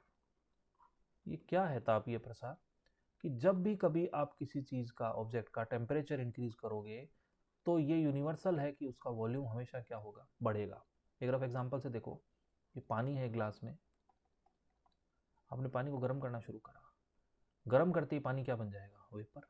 और वेपर का तो आपको पता है ना कि वॉल्यूम कितना ज़्यादा होता है, गैस बन गई है वो, यानी टेम्परेचर देते ही उसने अपना वॉल्यूम बढ़ा लिया। ये हर जगह यूनिवर्सल लगेगा। अब रेल की पटरियाँ होती है, क्वेश्चन आता है उनके बीच में क्यों जगह छोड़ी जाती है, ये वाली दो पटरियों के बीच में क्यों बीच वाली जगह ये छोड़ी जाती है? गर्मियाँ आएंगी, टेम्परेचर मिलेगा इनको हाई, उस हाई टेम्परेचर से ये पटरियाँ एक्सपेंड होंगी, जैसे ही ये एक्सपेंड होंगी ये फैलेंगी, फैलेंगी तो टच होकर के मुड़ ना जाए, इसलिए इनमें बीच में गैप दे दिया जाता है। तो ये सब कंसेप्ट कि टेम्परेचर देने से जब भी कभी वॉल्यूम में इंक्रीज होता है, इसको हम थर्मल एक्सपेंशन कह देते हैं, तापीय प्रसार। जैसे एफिल टावर है जो पेरिस में, गर्मियों में उसकी ऊंचाई जो मेट लंबाई बढ़ जाती है, हाइट बढ़ जाती है, क्योंकि टेम्परेचर की वजह से उसका वॉल्यूम बढ़ जाता है। तो क्वेश्चन यही कह रहा है कि मरकरी थर्मोमीटर में जो हम भरते हैं, जो कि एक लिक्विड है, ये लिक्विड कैसे काम करता है? तो जैसे ही टेम्परेचर बदलेगा, सपोज करो टेम्परेचर इंक्रीज हुआ, तो वो जो मरकरी है इस लिक्विड की तरह बिहेव करेगी और अपना वॉल्यूम बढ़ाना चाहेगी। जैसे ही वो वॉल्यूम बढ़ाएगी तो वो मूव करेगी उसमें, और जैसे ही वो लिक्विड एक मूव कर रहा है ऊपर से नीचे, हमने रीडिंग्स लगा रखी होती हैं, हमें पता चल जाता है कि टेम्परेचर बढ़ गया है। दैट मीन्स वर्किंग प्रिंसिपल जो इसका है वो यही है कि जब हम इसको गर्म करते हैं तो चीज़ें एक्सपेंड होती हैं। देखो, डेंसिटी से कोई लॉजिक नहीं है ऑन हीटिंग। देखो, एक्सपेंशन ऑफ मैटर, पदार्थ जो है वो गर्म करने पर हमेशा विस्तार करता है, वॉल्यूम को इंक्रीज कर लेता है। तो यूनिवर्सल कंसेप्ट है कि टेम्परेचर बढ़ाओगे तो हमेशा वॉल्यूम बढ़ेगा ही बढ़ेगा। सिर्फ इसका एक एक्सेप्शन आता है हमारे सामने, वो ये है कि 0 डिग्री की बर्फ को, आइस को, जब हम 4 डिग्री तक के बीच में गर्म करते हैं तो वो अपने वाटर के वॉल्यूम में आ जाती है, और वाटर के वॉल्यूम में आती है। ये एकमात्र ऐसा पॉइंट है कि इसमें वॉल्यूम डिक्रीज होता है इस केस में। क्यों? क्योंकि बर्फ का ऑलरेडी वॉल्यूम ज़्यादा होता है, इसमें खाली स्पेस होता है, तो वॉल्यूम ज़्यादा से कम की तरफ जा रही है, जबकि हम टेम्परेचर बढ़ा रहे हैं। तो ये एकमात्र ऐसा केस है जिसमें टेम्परेचर बढ़ाने से वॉल्यूम कम हो रहा है, बट ये एक्सेप्शन है। ओवरऑल तापीय प्रसार बिल्कुल ठीक है। इसके क्वेश्चंस आते हैं कि क्या कारण है कि गर्मियों में जो ये वायर्स होते हैं, इलेक्ट्रिक वायर खंभों पे लगे हुए, ये थोड़े ढीले पड़ जाते हैं, लटक जाते हैं। इन सब का कॉमन कंसेप्ट है। एक क्वेश्चन आता है कि मेटल की डिस्क है, मेटल की डिस्क के बीच में होल है, इस मेटल की डिस्क को अगर आप गर्म करोगे तो इस होल के साइज पर क्या प्रभाव पड़ेगा? तो सिंपल सा लोग सोचते हैं कि टेम्परेचर बढ़ा। बच्चे क्वेश्चन एसएससी क्या पूछता है, कन्फ्यूजन के लिए तो देता है वो, कि सबको पता है कि टेम्परेचर दोगे तो ये मेटल फैलेगी, एक्सपेंड होगी, तो वो फैला देते हैं इसको और कहते हैं कि ये होल छोटा हो जाएगा। फैल करके डिस्क जब फैलेगी तो ये होल साइज में छोटा हो जाएगा, लेकिन ऐसा नहीं है। एक्सपेंशन थर्मल हमेशा आउटवर्ड्स होता है। अब देखो, ये जो आउटवर्ड थर्मल एक्सपेंशन हो रहा है, इससे इसका जो साइज है ये भी तो बाहर की तरफ खींचेगा, और बाहर की तरफ खींचेगा तो इसके होल में क्या होगा, इंक्रीज हो जाएगा ये। तो एक्सपेंशन हमेशा बाहर की तरफ। अच्छा पॉइंट था, अच्छा एक्सेप्शन था, इसीलिए आपको बताया, ताकि इस क्वेश्चन के साथ जितने पॉइंट बनते हैं थर्मल एक्सपेंशन के वो समझ आ जाए। अब नेक्स्ट देखते हैं। बिल्कुल आसान सा क्वेश्चन है। बैड थर्मल कंडक्टर, यानी कौन इनमें से बुरा चालक है जो हीट को फ्लो नहीं करता है? तो एल्यूमिनियम तो मेटल है, करेगा, कॉपर भी करेगा, चांदी भी करेगा, ग्लास में बार बार बोलता आ रहा हूँ, ग्लास, वुड, कॉटन, ये सब, मड हो गया, ये बैड कंडक्टर है। तो इसमें सिंपल सा पॉइंट है ग्लास वाला। नेक्स्ट देखते हैं। किस तापमान पर फ़ारेनहाइट में शुद्ध पानी जम जाता है? यानी फ़ारेनहाइट में वो बताओ पानी का फ्रीजिंग पॉइंट क्या है। नॉर्मली अगर डिग्री सेल्सियस में हम बोलते हैं तो 0 डिग्री सेल्सियस है, लेकिन उसने किस में पूछ लिया, केवल फ़ारेनहाइट में। तो वो ये चेक कर रहा है कि बस आपको इनमें डिफरेंस करना आता है कि नहीं आता है। तो सिंपल सा कंसेप्ट होता है कि ये इनमें रिलेशन होता है डिग्री सेल्सियस माइनस इसकी इनिशियल वैल्यू। तो आपको पता है कि सेल्सियस पैमाना 0 डिग्री से शुरू होता है, जो पानी का हम फ्रीजिंग पॉइंट 0 बोलते हैं, 0 डिग्री। तो यहाँ हमने 0 लिख दिया, अपॉन में बॉइलिंग पॉइंट है 100 डिग्री सेल्सियस, और 0 डिग्री सेल्सियस पे फ्रीजिंग पॉइंट होता है। दो डेटा है ये कौन से स्केल के हैं, डिग्री सेल्सियस के। तो यहाँ तो हमने ये 0 डिग्री यूज़ कर लिया ऊपर, इन दोनों का डिफरेंस कितना है वो बॉटम में यूज़ कर लेना है। और इक्वल्स टू फ़ारेनहाइट का क्या पैमाना होता है, ये स्टार्ट होता है 32 डिग्री फ़ारेनहाइट से, जो उसकी इनिशियल वैल्यू है, और 212 डिग्री फ़ारेनहाइट तक जाता है पानी का जो बॉइलिंग पॉइंट है। तो 32 फ्रीजिंग पॉइंट है और ये बॉइलिंग पॉइंट है। सेम हम वही फॉर्मूला जो हमने जैसे ये बनाया वैसे बना लेते हैं। तो degree Fahrenheit minus initial value, initial यहाँ है इस बार 32, अपॉन में इन दोनों का डिफरेंस, डिफरेंस आता है 180। अब ये आपके सामने सिंपल सा फॉर्मूला बन गया है, इसमें आप जीरो वगैरह काट करके, और सिंपल सी ये जीरो हटा भी दोगे तो सिर्फ डिग्री सेल्सियस रह गया, जीरो का कोई मतलब नहीं है। यहाँ से मैं अगर कहूँ कि आप अगर इसको कैलकुलेट करोगे तो ये सारे वैल्यूज़ कट करके, और फाइनली जो आपको आंसर मिलेगा वो डिग्री फ़ारेनहाइट के अंदर 32 मिलेगा, क्योंकि ये वैसे ही ये 0 डिग्री है, इसकी मिनिमम वैल्यू ये 32 है। चाहे आप इससे निकालो, चाहे आप इस तरीके से करो, तो आंसर आपको मिल जाएगा 32। तो इसमें कुछ ज़्यादा कुछ ऐसा कुछ है नहीं, सिर्फ कन्वर्जन का क्वेश्चन है। नेक्स्ट देखते हैं। अच्छा, पैमाने होते कौन कौन से हैं? डिग्री सेल्सियस होता है, डिग्री फ़ारेनहाइट होता है, केल्विन होता है, र्यूमर होता है, रैंकाइन होता है, ये सब पैमाने होते हैं। ये मेन 3 इंपॉर्टेंट है, ये 2 कभी कभी बस नाम याद रखें तो वो बहुत होता है। नेक्स्ट देखते हैं क्वेश्चन। ये एक फैक्चुअल क्वेश्चन है, इसमें कुछ बताने की जरूरत नहीं है। जो वेव्स होती हैं उसका वेव फॉर्म के सिग्नल को आपको अगर स्टडी करनी है तो कौन सी डिवाइस का उपयोग करते हैं? अब डिवाइसेस के नाम आपको याद रखने हैं। वेव है, वेव में ऑसिलेशंस होंगे, कंपन होंगे, तो उसी से आप नाम याद रख सकते हो कि स्पेक्ट्रोमीटर रेडिएशन की, इलेक्ट्रोमैग्नेटिक रेडिएशन की स्पेक्ट्रम को मापता है। सोनोमीटर है, ये नंबर ऑफ वाइब्रेशन काउंट करता है। PN junction diode electrical components में यूज होता है। तो ऑसिलेशंस, कंपन, दोलन एक तरंग के अंदर पाए जाते हैं, ऑसिलेशंस, कंपन, तो वहां से भी थोड़ा बहुत याद रख सकते हो। तो ये फैक्चुअल क्वेश्चन है, कुछ इसमें लॉजिक है नहीं, याद रखना पड़ेगा। नेक्स्ट देखते हैं। स्टेशनरी वेव किससे बनाई जाती है? तो पहले तो स्थिर तरंग होती क्या है ये देख लो। तो स्टेशनरी वेव को अगर मैं आपको बताऊं, तो अगर ये एक तरंग है, ये एक तरंग बना दी मैंने, बिल्कुल एग्जैक्ट इसी तरीके से मैं अगर एक दूसरी तरंग बना दूं, जिस बिल्कुल एग्जैक्ट ऐसी की ऐसी तरंग दिखाई दे, वो हर चीज़ में उसकी फ्रीक्वेंसी वेवलेंथ सब बराबर हो, बस डिफरेंस क्या हो, देखो आयाम भी सेम है, इसको बोलते हैं एम्पलीट्यूड, ये भी दोनों का सेम है, फ्रीक्वेंसी वेवलेंथ सब एकदम आइडेंटिकल है, बस फर्क क्या है कि ये दोनों अपोजिट है, दोनों अपोजिट डायरेक्शन के अंदर है, बस और कुछ भी फर्क नहीं है, यानी एकदम आइडेंटिकल हो वेव्स, बस डायरेक्शन उनकी अपोजिट होनी चाहिए। तो देख लीजिए सिंपल सा कंसेप्ट है। ट्रांसवर्स वेव सुपरपोजिंग लॉन्गिट्यूडिनल वेव, अनुदैर्ध्य अनुदैर्ध्य को सुपरपोज करती है, ट्रांसवर्स को हम अनुप्रस्थ कहते हैं, गलत लिखा हुआ है, अनुप्रस्थ लॉन्गिट्यूडिनल के साथ ऐसा कोई मिक्सिंग होती ही नहीं है। दो वेव सेम स्पीड पर नहीं, ये सुपर इम्पोजिंग वर्ड है, एक दूसरे के ऊपर अध्यारोपित होना, सुपर इम्पोज।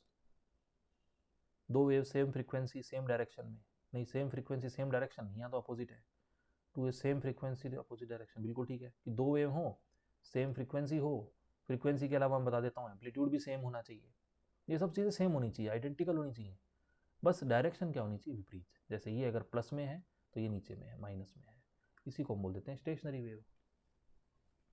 नेक्स्ट देखते हैं, नेक्स्ट बोल रहा है which of the following has the lowest frequency, इन सब में सबसे कम फ्रीक्वेंसी किसकी होती है। तो देखो एक स्पेक्ट्रम होता है इलेक्ट्रोमैग्नेटिक, ईएम वेव्स का स्पेक्ट्रम होता है, काफ़ी क्वेश्चन बनते हैं यहाँ से। देखो इस स्पेक्ट्रम के सबसे एंड पर गामा रेज रखी रहती हैं, गामा किरणें, गामा किरणों के बाद एक्स रेज आ जाती हैं, एक्स रे से पहले यूवी रेज आ जाती हैं जिसको हम पराबैंगनी अल्ट्रावायलेट रेज कहते हैं, फिर आ जाती है विजिबल लाइट जो हमें दिखाई दे रही है, दृश्य प्रकाश, वाइट लाइट जो है, फिर आती है इंफ्रारेड जिसको अवरक्त किरणें कहते हैं, इसके बाद आ जाती हैं माइक्रोवेव्स सूक्ष्म तरंगें, और लास्ट में आ जाती है रेडियो वेव्स, रेडियो तरंगें।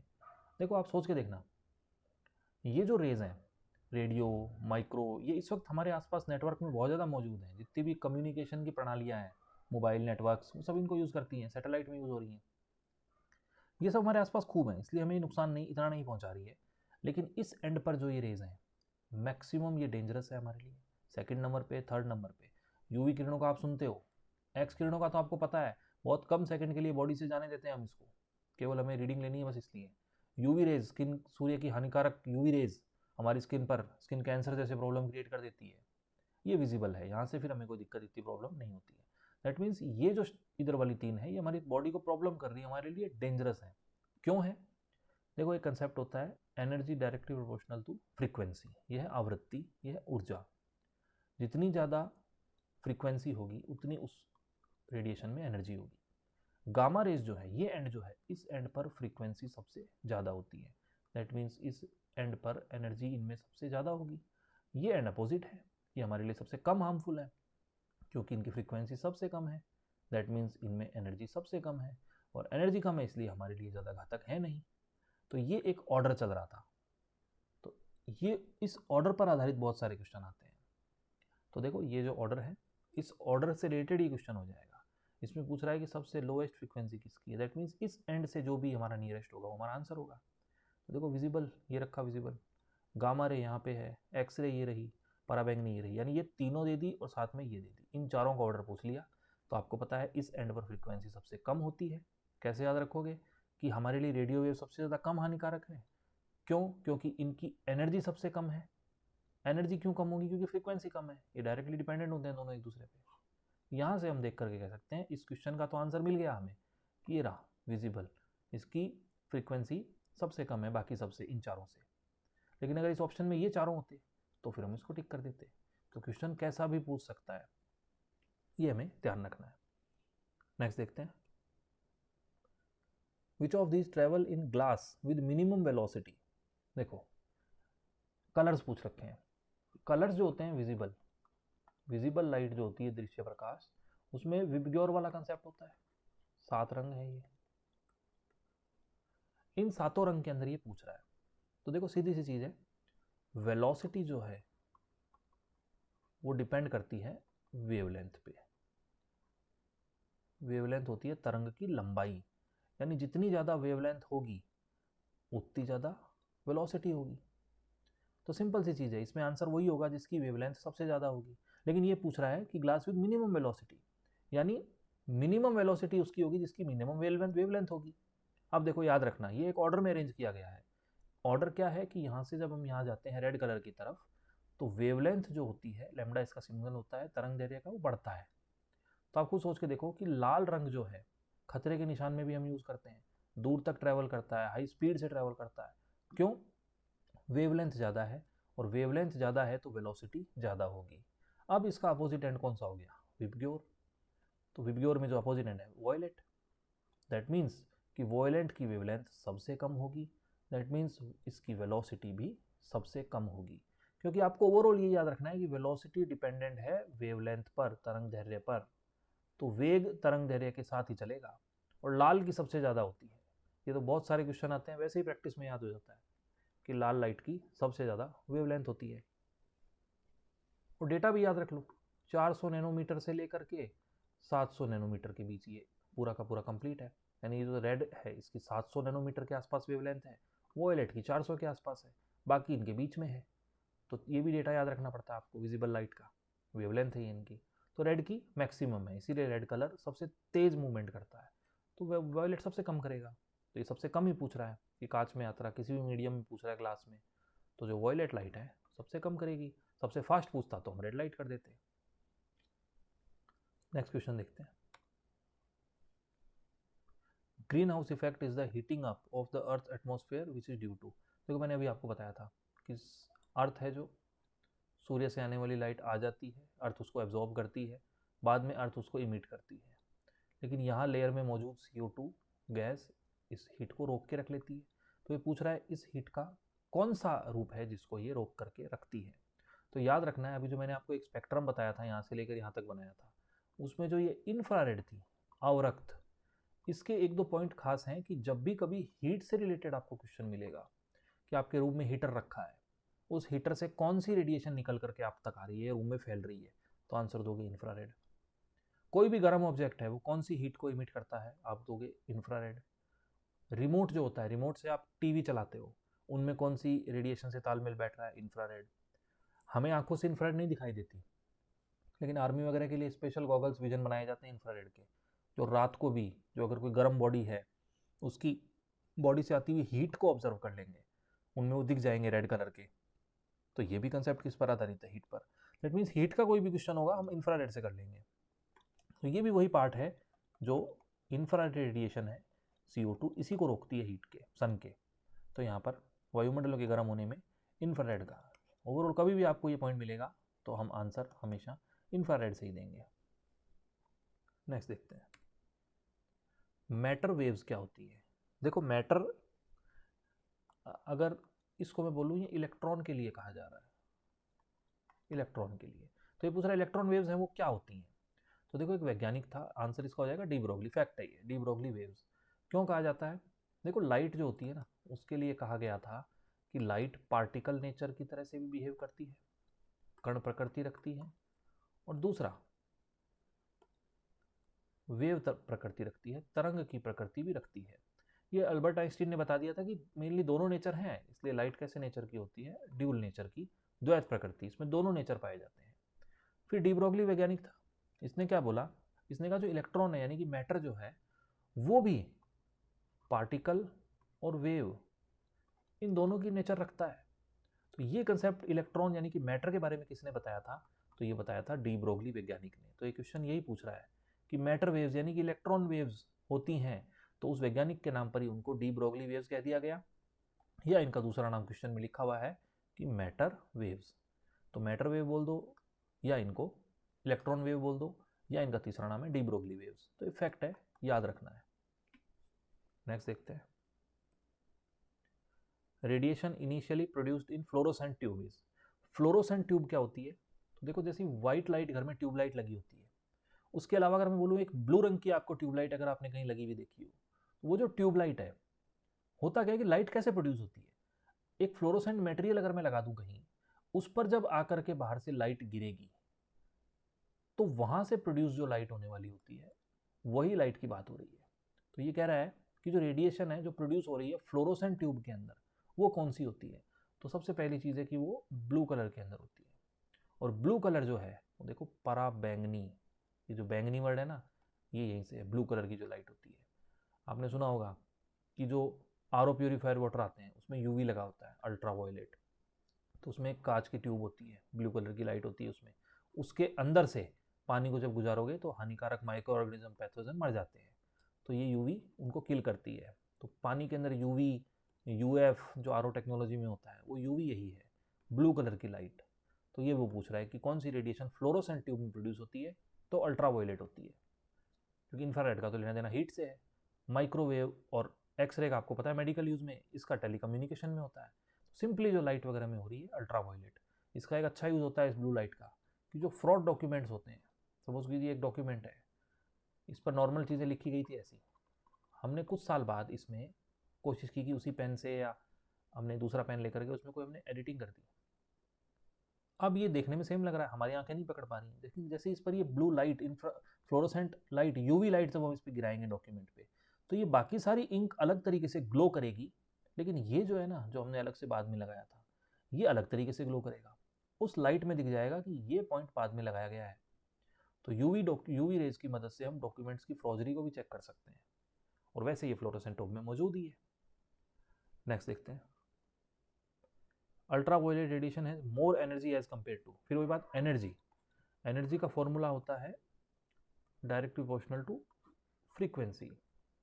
अभी जो हमने चार्ट बनाया था, यहाँ गामा थी और इस एंड पर रेडियो थी, यहाँ पर फ्रीक्वेंसी मैक्सिमम थी, यहाँ फ्रीक्वेंसी मिनिमम थी। जितनी ज़्यादा फ्रीक्वेंसी होगी उतनी ज़्यादा एनर्जी होगी। यानी ये क्वेश्चन हमसे इस एंड में पूछ रहा है, जो भी ऑर्डर में होगा, जो सबसे इधर होगा हम उसको आंसर लगा देंगे। तो इंफ्रारेड है, इंफ्रारेड यहाँ कहीं होगा। गामा रेज, बिल्कुल ये आंसर मिल गया हमें, एकदम एंडिंग वाला बोल दिया इसने। तो गामा रेज में सबसे ज़्यादा एनर्जी होती है, इसीलिए हमारे लिए सबसे ज़्यादा घातक भी होती हैं ये हमारी बॉडी के लिए, और ये सबसे कम घातक। तो फ्रीक्वेंसी से याद रखना है, एनर्जी इस तरफ कम होगी। क्वेश्चन पूछ रहा है ज़्यादा, तो हमारा आंसर गामा हो गया। नेक्स्ट देखते हैं क्वेश्चन, रडार। रडार का प्रयोग कब करते हैं? देखो रडार का पहला वर्ड है ना, ये बता रहा है रेडियो वेव्स। जो अभी हम पढ़ रहे थे रेडियो वेव्स, इसकी बात की थी। रेडियो वेव्स एक तरीके से इलेक्ट्रोमैग्नेटिक वेव है, विद्युत चुंबकीय तरंग है। इसको कोई भी मीडियम नहीं चाहिए, लाइट की स्पीड से चलेगी ये। तो इसका प्रयोग क्यों करते हैं हम? तो सिंपल सी चीज़ है, जलमग्न पनडुब्बी, सबमरीन जो पानी में होती है, क्या उनके लिए? देखो रेडियो वेव, इलेक्ट्रोमैग्नेटिक वेव अगर पानी में जाएगी ना तो एब्जॉर्ब हो जाती है ये। इसकी पहचान देखो, सन से कितनी दूरी से हम तक लाइट आ रही है, कितने किलोमीटर पार, हजारों लाखों करोड़ों किलोमीटर से हम तक लाइट आ रही है, सूर्य का प्रकाश आ रहा है। लेकिन जैसे ही समुद्र में घुसता है वो यहाँ तक तो गायब हो जाता है, नीचे तो केवल डार्क ही डार्क मैटर है, यहाँ तक तो लाइट पानी में तो पहुंच ही नहीं पाई। क्यों? क्योंकि पानी में ये लाइट क्या हो जाती है, एब्जॉर्ब हो जाती है। इसलिए पानी में कभी रडार काम नहीं करेगी। पानी में काम करती है कौन सी? सोनार टेक्निक। इसमें होते हैं साउंड वेव्स, साउंड वेव पानी में जाती है, अपनी स्पीड कई गुना बढ़ा लेती है। तो ये तो नहीं होगा। तो रडार का यूज़ क्यों करते हैं? रेडियो रिसीवर से संकेत प्राप्त करने के लिए। तो रडार का स्पेसिफिकली संकेत प्राप्त करने के लिए नहीं करते हैं। रडार की टेक्निक क्या काम करती है कि कितनी दूर कोई ऑब्जेक्ट है, उसकी दूरी पता लगाना, इन सब चीज़ों में रडार जाएगी, उस ऑब्जेक्ट से टकरा करके वापस आएगी, हम टाइम स्पीड डिस्टेंस कैलकुलेट से फॉर्मूले से कैलकुलेट कर लेंगे और हम डिस्टेंस निकाल लेंगे। तो मेनली जो दूर वस्तुएं हैं उनका पता लगाने के लिए किया जाता है इसका, रडार का। यही क्वेश्चन सोनार आंसर होता, अगर वो पानी के अंदर पूछ रहा होता तो भी यही आंसर होता, बस वो पानी के अंदर पूछता तो हम सोनार बोलते, हवा में है तो रडार पूछ लेते। तो ये हो गया रडार के आविष्कारक। देखो फिर एक फैक्चुअल क्वेश्चन आ गया, याद ही रखना पड़ेगा, कोई तरीका नहीं है। टेलर तथा यंग, ये दो वैज्ञानिक थे जिन्होंने इस रडार सबसे पहले इसको इन्वेंट किया था, इसको बनाया था रडार टेक्निक को। तो ये टेलर तथा यंग। नेक्स्ट है मैच द फॉलोइंग। वैसा सा क्वेश्चन है जो हमने पहले किया था। देखो रिफ्लेक्शन क्या होता है? परावर्तन। तो परावर्तन वो घटना है जिसमें टकरा करके वापस आएगी, इमेज दिखेगी। मेनली ये तरीका हो गया इसका पहचानने का। रिफ्लेक्शन ये कहती है कि लाइट माध्यम को चेंज ना करे। देखो माध्यम को चेंज अगर कर रहा था, वो मैंने आपको बताया था कि पानी में अगर रखी हुई पेंसिल है वो मुड़ी हुई दिखती है, माध्यम चेंज हो गया, बाहर एयर थी अंदर पानी है, मीडियम चेंज होती है तो हमेशा घटना होती है रिफ्रैक्शन, अपवर्तन। रिफ्लेक्शन वही घटना है, जैसे मिरर में जो हमें इमेज दिखाई दे रही है उसमें एक ही मीडियम होता है। एक ही मीडियम में जब लाइट टकरा करके अपने पाथ से हटे, ये मिरर है, लाइट आई, टकराई, इसी मीडियम में चली गई वापस, इसने मीडियम को चेंज नहीं किया। चेंज करती तो वो इधर आ जाती, सेम मीडियम में रही जिसमें हमने कहा था ये एंगल बराबर होनी चाहिए। तो रिफ्लेक्शन यानी कि परावर्तन में पथ का चेंज तो होना चाहिए लेकिन मीडियम में चेंज नहीं होना चाहिए। तो देखो हमें साफ साफ ये दिखाई दे रहा है, ये रहा पॉइंट, कि पाथ ऑफ लाइट चेंज होगा विदाउट चेंज इन मीडियम, माध्यम में चेंज नहीं होना चाहिए। दूसरी घटना है रिफ्रैक्शन, इसकी बात हम पहले कर चुके हैं, ट्विंकलिंग ऑफ स्टार्स अच्छे से समझा था हमने, माध्यम बदल रहा था तो ट्विंकलिंग ऑफ स्टार्स रिफ्रैक्शन था, अपवर्तन घटना थी। व्यतिकरण, इसको हस्तक्षेप नहीं, इसको व्यतिकरण कहते हैं। इंटरफेरेंस की घटना क्या होती है, जब एक लाइट वेव दूसरे के ऊपर इस तरीके से सुपर इम्पोज हो जाए, अध्यारोपित हो जाए, एक को ढक ले। देखो क्या लिखा हुआ है, लाइट एडेड टू लाइट, एक लाइट पर दूसरी लाइट डालोगे तो वो डार्कनेस प्रोड्यूस करती है, प्रकाश पर प्रकाश डालने से अंधकार होता है। एक ये लाइट थी, इस लाइट पर एक अपोजिट फेज में दूसरी अगर वेव ऐड हो जाए तो वो इसके इफेक्ट को काट देगी। तो दो अच्छी वाली लाइट थी लेकिन दोनों ने एक दूसरे को इफेक्ट को काट दिया, न्यूट्रलाइज कर दिया, यानी कि हस्तक्षेप कर दिया, पर टर्म का नाम होता है व्यतिकरण। इंटरफेरेंस, तो प्रकाश पर प्रकाश डालने से अंधकार उत्पन्न होता है, ये इंटरफेरेंस का ही एक उदाहरण है। लास्ट बचा पोलराइजेशन। देखो आप, अगर आपने कभी मूवी देखी हो 3D वाली, उसमें क्या होता है, स्क्रीन से जो हमारी तरफ लाइट आ रही होती है वो बिना चश्मे के में नहीं दिखती है, ब्लर दिखती है। कारण कि जो लाइट है वो अलग अलग, उसमें अलग अलग एंगल्स पर कंपन होते हैं। अगर एक सिंपल इलेक्ट्रोमैग्नेटिक वेव की बात करूं तो लाइट अगर इस डायरेक्शन में जा रही होती है तो एक इलेक्ट्रोमैग्नेटिक उसके 90 डिग्री पे यूँ चल रहा होता है इलेक्ट्रिक फील्ड, मैग्नेटिक फील्ड उसके अगेन 90 डिग्री पे चल रहा होता है। ये हमारी आंखों तक जब आते हैं तो ये दो प्लेन है, 90 डिग्री पर जब ये कंपन कर रहे हैं तो हमारी आंख इसको अच्छे से पहचान नहीं पाती, ब्लर दिखता है। लेकिन जब आप चश्मा लगा लेते हो 3D, जिसको पोलराइजर कहते हैं, उसकी वजह से ये किस में कन्वर्ट हो जाती है, तो ये उस पोलराइजर से जैसे ही क्रॉस करेगी उसके बाद इसके सारे प्लेन एक ही प्लेन में हो जाते हैं। अभी ये कई दो तरह के प्लेन थे, प्लेन चेंज हो गए, और प्लेन चेंज होने के बाद हमारी आंखें इसको पहचान पाती हैं। जैसे अगर मैं आपको बताऊं, ये देखो, पहले ये ऐसे था, जब हमने इसको एक पोलराइजर से गुजारा इस लाइट को, तो बाद में ये सारी की सारी लाइट एक ही प्लेन में कन्वर्ट हो गई ऐसे, और इसको हमारी आंख देख पाती है। ये घटना कहलाती है पोलराइजेशन, ध्रुवण, ध्रुवीकरण की घटना। तो ध्रुवीकरण की घटना ग्लेयर को हटाने के लिए काम में ली जाती है। आप अगर रात को गाड़ी चला रहे हो, आपको मिरर में दिखता है पीछे की गाड़ियों का बहुत ज़्यादा फोकस आ रहा होता है, ग्लेयर गिर रहा होता है, तो पोलराइज चश्मे जो होते हैं वो आप यूज़ करते हो। पोलराइज चश्मा क्या काम करता है, उस ग्लेयर को कम कर देता है, क्योंकि वो इस तरह की मल्टीक्रोमेटिक लाइट को मोनोक्रोमेटिक लाइट में चेंज कर देता है, बहुवर्णी प्रकाश को एक वर्णी प्रकाश में बदल देगा। तो ये हमारा पोलराइजेशन हो गया। तो इससे हमारा आंसर बन गया ये सी वाला। तो ये एक अच्छा क्वेश्चन था। नेक्स्ट देखते हैं, फिलामेंट टाइप बल्ब में इलेक्ट्रिक पावर कंज्यूम कैसे होती है।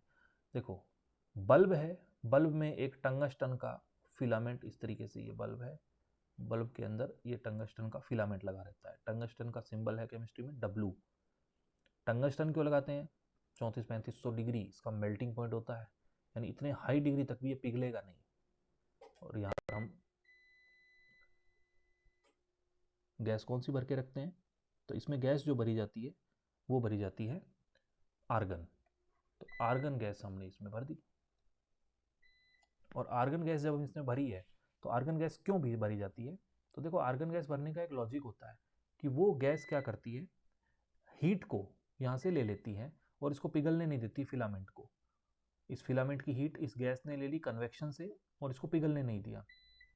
यहाँ पर ये कह रहा है कि इस फिलामेंट में हीट किस फॉर्म में खपत होती है, तो मैंने वही बोला, हीट जब भी आएगा तो हमें आंसर हमेशा इंफ्रारेड लाइट से लगाना है, तो हीट से रिलेटेड आंसर हमारा इंफ्रारेड का ही होगा। तो इसमें भी हीट की बात कर रहा है बल्ब के अंदर, तो हीट आती है, हमारा कीवर्ड है इंफ्रारेड लाइट।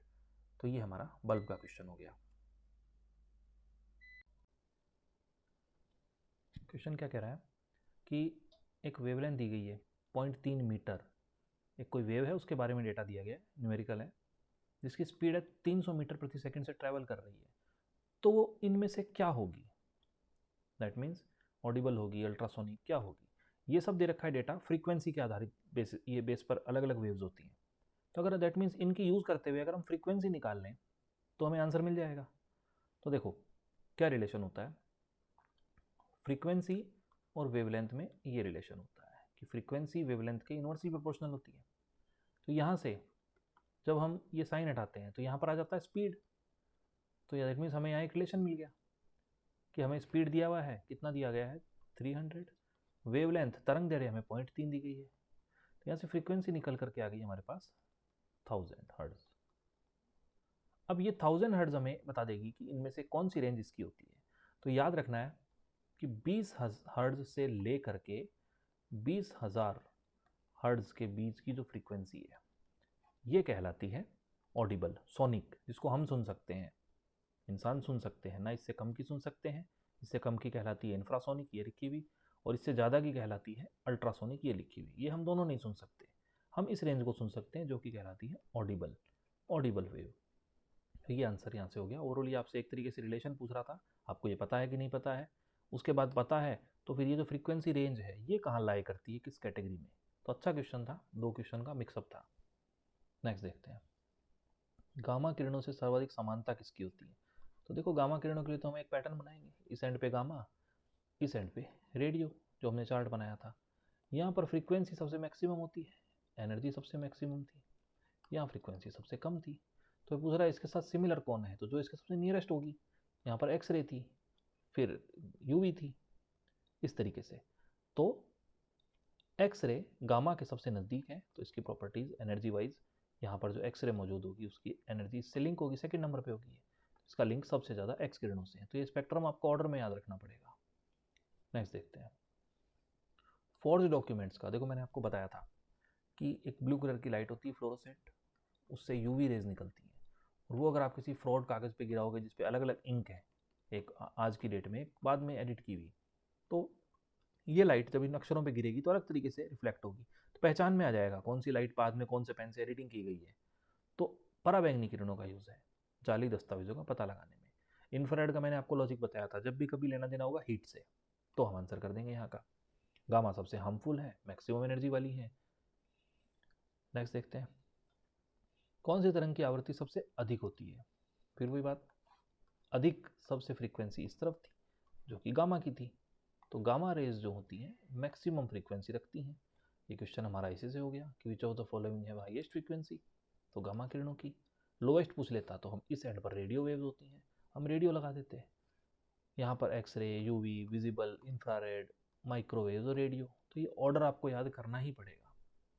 नेक्स्ट देखते हैं, कौन सा गुण विद्युत चुंबकीय तरंगों का गुण नहीं है। इलेक्ट्रोमैग्नेटिक वेव्स का कौन सा गुण नहीं है। एक तरीके से इलेक्ट्रोमैग्नेटिक वेव्स वो होती है ना, उदाहरण में हम लाइट ये सब पढ़ रहे हैं, तो लाइट को हम माइंड में लेके चलते हैं कि इसका कौन सा गुण ये नहीं है। पहला देखते हैं, electromagnetic wave do not show interference and diffraction. तो ये तो करती हैं शो, ये कह रहा है डू नॉट शो, तो ये तो गलत हो गया। तो कौन सा गुण नहीं है, तो ये आंसर हो जाएगा हमारा, क्योंकि पहला ही गलत है, पहला गलत है तो वो गुण नहीं है। देखो कैसे, लाइट जो है वो इंटरफेरेंस को शो करती है, व्यतिकरण को, एक तरंग दूसरी के ऊपर सुपर इम्पोज हो जाती है, ये घटना कहलाती है इंटरफेरेंस। डिफ्रैक्शन क्या होता है कि जब किसी होल से या छिद्र से लाइट टकरा करके बिखरे तो थोड़ा बहुत लाइट में डिफ्रैक्शन भी पाया जाता है। तो ये दोनों घटनाएं तो इलेक्ट्रोमैग्नेटिक वेव्स में होती हैं, जबकि ये कह रहा है नहीं है, तो पहला ही हमारा गलत हो गया। दूसरा है कि इलेक्ट्रिक फील्ड और मैग्नेटिक फील्ड परपेंडिकुलर होते हैं, तो बिल्कुल ट्रांसवर्स वेव होती हैं ये। और ट्रांसवर्स वेव जो अनुप्रस्थ तरंग होती है उसका गुण यही है कि वो जब चलती है तो उसके एक तरफ होता है इलेक्ट्रिक फील्ड 90 डिग्री पे, और दूसरी तरफ 90 डिग्री पे कौन चल रहा होता है, मैग्नेटिक फील्ड। तो ये जो दोनों हैं परपेंडिकुलर, बिल्कुल ठीक है। तीसरा है इलेक्ट्रोमैग्नेटिक ट्रांसवर्स तरंगे हैं, अनुप्रस्थ तरंगे हैं, बिल्कुल ठीक, मैं कह रहा हूँ ट्रांसवर्स यानी 90 डिग्री पे, ये दोनों 90 पे हैं, ये लिखा हुआ ट्रांसवर्स, ये भी बिल्कुल ठीक है। और लास्ट है कि इनको इलेक्ट्रोमैग्नेटिक वेव्स को कोई भी मीडियम की आवश्यकता नहीं होती, बिल्कुल ठीक है। साउंड को मीडियम की आवश्यकता होती है ट्रैवल करने के लिए, लाइट को नहीं होती। क्यों, लाइट सन से लेके हम तक आ रही है इजीली, रास्ते में हजारों वैक्यूम है, हजारों ऐसी जगह जहाँ पर कोई मीडियम नहीं है, पर फिर भी हम तक आ रही है ना, इसका मतलब इसको मीडियम की कोई आवश्यकता नहीं होती है। तो पहला गुण है वो नहीं है, बाकी सब हैं, यानी बाकी सब तो फॉलो कर रहे हैं, ये गुण गलत है, ये दिखाती हैं इस प्रॉपर्टी को। नेक्स्ट देखते हैं, sun appears red in colour during sunrise sunset. ये कह रहा है कि सूर्यास्त और सूर्योदय के समय सूर्य का जो लाल रंग, लालिमा फैली होती है सुबह सुबह, वो क्यों, किस गुण की वजह से दिखाई दे रही है। तो देखो, सूर्य जब अर्थ के एकदम दिन में 12 बजे की बात करें, उस वक्त सन एकदम, सूर्य यहाँ पर होता है, एकदम टॉप पर होता है, पास होता है, तो उससे आने वाली जो व्हाइट लाइट है जिसमें सातों कलर हैं, वो मिक्स होकर हम तक जल्दी पहुंच जाती है, तो हमें व्हाइट लाइट दिखाई देती है दिन में समय। लेकिन जब सूर्यास्त या सूर्योदय हो रहा होता है, उस वक्त सूर्य की दूरी हमसे बहुत ज़्यादा हो जाती है, और अगर दूरी सन की हमसे बहुत ज़्यादा हो गई है, तो इससे जो आने वाले 7 लाइट है, ये रास्ते में इतनी लंबी दूरी तय करने के दौरान कोई कहीं पर स्कैटर्ड हो गया, कोई कहीं पर प्रकीर्णन हो गया, अलग अलग जगह रेड कलर जो है वो बिना प्रकीर्णत हुए हमारी आंख तक, हम तक पहुंच जाता है। तो सुबह सुबह हमें या शाम को केवल हमें कैसा कलर दिखाई देता है, रेड। क्यों? क्योंकि देखो, ये घटना कहलाती है स्कैटरिंग, कि स्कैटर हुए बाकी कलर, तो प्रकीर्णित हो गए, बिखर गए, हिंदी में बोलूँ तो बिखरना। लाल लाल कलर नहीं बिखरता। कारण है कि जो स्कैटरिंग की इंटेंसिटी है, तीव्रता है, वो वेवलेंथ की साथ इनवर्सली प्रोपोर्शनल होती है। और आपको पता है रेड कलर की वेवलेंथ मैक्सिमम है, और मैक्सिमम वेवलेंथ है तो इसकी स्कैटरिंग मिनिमम है, और स्कैटरिंग मिनिमम है यानी ये कम से कम बिखर रहा है। कम बिखर रहा है दैट मीन्स आप तक लगातार ये पहुंच पा रहा है, आपकी आंखों तक। तो लाल कलर का दिखाई देना है, स्कैटरिंग बहुत ही ज़्यादा कम हो रही है इसकी। तो देखो, और हाई वेवलेंथ होता है इसके पास, तो red light having longer wavelength scattered away, यानी स्कैटर्ड अवे नहीं होगा, लॉन्गर वेवलेंथ है, इसलिए रेड कलर की स्कैटरिंग नहीं होती है। तो अधिक तरंग देने वाला लाल प्रकाश प्रकीर्णित नहीं होता है और हम तक पहुंच पाता है। तो ये इसका होगा, यहाँ पर नहीं होगा। बाकी ठीक है कि ये कह रहा है कि सूर्य उस समय केवल लाल रंग का उत्सर्जन करता है, ऐसा नहीं है, सूर्य तो सातों के सातों कलर को उत्सर्जन कर रहा है। तो बाकी तो माउंटेन से निकलता बनाए हुए ऑप्शंस होते हैं। साफ साफ है कि स्कैटरिंग वेवलेंथ के साथ इस रिलेशन में चलती है, और रेड कलर आपको याद रखना ही पड़ेगा कि इसकी वेवलेंथ मैक्सिमम होती है, जो हमने क्वेश्चन भी किया था, इसलिए इसकी स्कैटरिंग मिनिमम, ये बिखरेगा नहीं। नेक्स्ट देखते हैं, प्रकाश की अनुप्रस्थ प्रकृति को सत्यापित करने वाली कौन सी घटना है। अनुप्रस्थ प्रकृति यानी ट्रांसवर्स नेचर, यानी कि इस पर इलेक्ट्रिक फील्ड और मैग्नेटिक फील्ड आपस में कितने डिग्री पर होते हैं, 90 पर। ये घटना देखो कौन सी बताती है। आपने 3D मूवीज देखी है, चश्मा लगा करके पोलराइजर होता है वो, तो जब वो 3D चश्मे से आप पहले देख रहे होते हो उसको, तो वो लाइट कुछ इस तरीके से, लाइट नॉर्मली अलग अलग प्लेन में कंपन करती है, ऐसे हमारी आंख तक ही ऐसे आती है, हम इसको नहीं पहचान पाते। रास्ते में बीच में हम एक चश्मा लगाते हैं पोलराइजर, जब ये उसको क्रॉस करती है, पोलराइजर इसके 90 डिग्री पे जो अलग अलग कंपन थे उनको एक ही अलाइन में कर देती है, इसको हम देख पाते हैं। तो ये लाइट में मल्टीक्रोमेटिक लाइट है, ये बहुवर्णी प्रकाश है, ये एक वर्णी प्रकाश है, ये मोनोक्रोमेटिक लाइट है, इसमें कन्वर्ट हो जाना with the help of polarizer, ये घटना कहलाती है पोलराइजेशन। और ये किसकी घटना है, ये 90 डिग्री वाली ट्रांसवर्स नेचर को साबित करने के लिए यही घटना है, कि पहले अलग अलग तलों पर कंपन कर रहे थे, अब वो सब एक में ही कन्वर्ट हो गए हैं। और ये काम किसने किया है, ये वो 3D चश्मा जो जिसको पोलराइजर कहते हैं हम, उसने किया है। तो ट्रांसवर्स नेचर कभी भी पूछेगा लाइट की, हमेशा एकमात्र घटना है ये, ध्रुवीकरण याद रखना है। साउंड वेव्स में नहीं होगा ये घटना। क्यों? साउंड वेव्स ट्रांसफर्स होती ही नहीं है, लॉन्गिट्यूडनल होती हैं, तो अनुदैर्ध्य होती हैं। तो ये अच्छा क्वेश्चन था। नेक्स्ट देखते हैं, इंद्रधनुष किसके कारण बनता है। देखो, इंद्रधनुष कैसे बनता है, ये पानी की बूंद है, ये हवा है, बाहर एक अलग मीडियम है, ये वाटर है, एक अलग मीडियम है, दो मीडियम हो गए। सूर्य का प्रकाश, व्हाइट लाइट जब इस पर गिरता है, तो वो वाटर में आते अपने पाथ से भटकेगा, जिस घटना को हम क्या नाम देते हैं, रिफ्रैक्शन, अपवर्तन। इस पॉइंट पर ये अपवर्तन की घटना हो गई है, मीडियम चेंज होते ही पाथ से भटक गया। इस पॉइंट पर अंदर ही टकरा रहा है, वाटर के अंदर ही, ये घटना कहलाती है रिफ्लेक्शन, परावर्तन, एक ही मीडियम में मुड़ जाना, और अगेन ये वापस बाहर निकली है, तो ये वापस अगेन क्या हो गया है, यही से घटना अपवर्तन यहाँ वापस हुई है। तो ये जो रिफ्लेक्शन हुआ है, वैसे इस रिफ्लेक्शन को अगर हम टोटल इंटरनल रिफ्लेक्शन कहें तो ज़्यादा बेटर है। रिफ्लेक्शन तो ये भी है ना, पर अंदर का अंदर रिफ्लेक्शन हो रहा है, अंदर ही घूम रहा है ये, तो इन दोनों में से जो भी मिलेगा वो आंसर होगा। तो ये घटना और ये घटना रिस्पॉन्सिबल है इसके लिए। एक बार मीडियम बदला और एक बार ये अंदर ही टकरा करके घूमी। तो आप देख सकते हो, रिफ्रैक्शन और डिस्पर्जन, केवल ये दोनों घटनाएं नहीं होती हैं, स्कैटरिंग का कोई लिंक नहीं है। डिफ्रैक्शन, रिफ्रैक्शन, डिफ्रैक्शन तो अलग ही घटना होती है, बिखरना। रिफ्लेक्शन और रिफ्रैक्शन, ये रहा हमने जो बोला, ये रहा रिफ्रैक्शन, ये रिफ्लेक्शन, इन दोनों घटना का मिला जुला रूप है। साथ में अगर डिस्पर्जन घटना भी होती, कि प्रकाश का, व्हाइट लाइट का सातों कलर में बिखर जाना, प्रिज्म जो करता है, वो डिस्पर्जन भी होता तो और अच्छा होता, बट ये दोनों घटनाएं यहाँ पर रिस्पॉन्सिबल है। नेक्स्ट देखते हैं, कौन सी तरंग का ध्रुवीकरण किया जा सकता है? पोलराइजेशन वही होगी जो ट्रांसवर्स होगी, जो 90 डिग्री पर होगी, जैसे कि इलेक्ट्रोमैग्नेटिक वेव्स हैं, अनुप्रस्थ तरंग होगी, लाइट इसका एग्जाम्पल है। ये इतनी बातें हम जानते हैं। तो क्या साउंड का नहीं कर सकते? साउंड लॉन्गिट्यूडनल होती है, अनुदैर्घ्य होती है। लॉन्गिट्यूडनल है, नहीं कर सकते। ट्रांसवर्स है लेकिन एक रस्सी पे है। अब दीवार से अगर रस्सी बांध करके उसको अप डाउन करोगे तो ये वेव प्रोड्यूस होंगी, एक रस्सी में ट्रांसवर्स वेव होंगी, लेकिन वो तो खुद एक ऑलरेडी एक ही प्लेन में कंपन कर रही है। लेकिन लाइट वेव्स जो हैं, वो लाइट वेव्स 90 डिग्री पर अलग अलग एंगल पे कंपन कर रही हैं। उनको हम पोलराइजर की हेल्प से एक ही प्लेन में ला सकते हैं, जो कि 3D चश्मा करता है। तो ये पोलराइज करने के लिए लाइट तरंगों का ही यूज किया जाएगा इन ऑप्शंस में से। तो हमारा आंसर हो गया लाइट वेव्स। नेक्स्ट अगेन इंद्रधनुष का क्वेश्चन है कि कब निर्माण होता है। तो इंद्रधनुष का क्वेश्चन हम पढ़ चुके हैं कि लाइट एक बार यहाँ पर उसने रिफ्लेक्शन शो किया, और एक बार टोटल इंटरनल रिफ्लेक्शन या रिफ्लेक्शन शो किया, फिर अगेन रिफ्लेक्शन किया। तो यही तो घटनाएं हैं, दो टर्म आ रही हैं, ये दो टर्म हमें ढूंढ लेनी है। Scattered due to only reflection है क्या? सिर्फ reflection, refraction, refraction and total internal reflection, none of this. तो बिल्कुल ये हमारा सी आंसर हो गया। रिफ्रैक्शन भी मिल गया इस पॉइंट पे, माध्यम बदलते ही मीडियम चेंज हुआ, पेंसिल मुड़ी भी दिखती है, वही कंसेप्ट रिफ्रैक्शन का। और टोटल इंटरनल रिफ्लेक्शन जो कि एक टाइप का रिफ्लेक्शन ही है, बस अंदर अंदर हो रहा है, अंदर ही टकराई है ये। तो ये घटना हमारी, ये आंसर हो गया हमारा चौथा, तीसरा। नेक्स्ट देखते हैं, हीरे की चमक के लिए कौन सी घटना जिम्मेदार? मैंने फिर कहूँगा, हीरे की चमक के लिए उसकी शेप रिस्पॉन्सिबल होती है कि लाइट एक परफेक्ट एंगल पे एंटर हो और अंदर ही अंदर टकराती रहे इस तरीके से, बाहर ना निकले। ये घटना कहलाती है टोटल इंटरनल रिफ्लेक्शन। रिफ्लेक्शन तो हो ही रहा है, एक ही मीडियम में पाथ बदलना रिफ्लेक्शन कहलाता है, लेकिन इंटरनल हो रहा है, इसीलिए इसको टोटल इंटरनल रिफ्लेक्शन कह दिया गया है। तो ये अच्छा क्वेश्चन है डायमंड का। ऑप्टिकल फाइबर भी इसी कंसेप्ट पे काम करता है, और मिराज भी इसी कंसेप्ट में बनती है, जो रेगिस्तान में बनती है। नेक्स्ट है, कौन वायुमंडलीय अपवर्तन के कारण नहीं होता है? यानी रिफ्रैक्शन जिसमें मीडियम चेंज होना जरूरी है, ये पूछ रहा है उसके कारण कौन सी घटना नहीं होती है। Sun appearing red eight sunset, देखो ये पहला ही आंसर मिल गया। हमने अभी बोला था कि सूर्य अगर सुबह या शाम को लाल दिखाई दे रहा है, दैट मीन्स उसकी स्कैटरिंग नहीं हो रही है। तो ये घटना स्कैटरिंग पर आधारित है, प्रकीर्णन पर।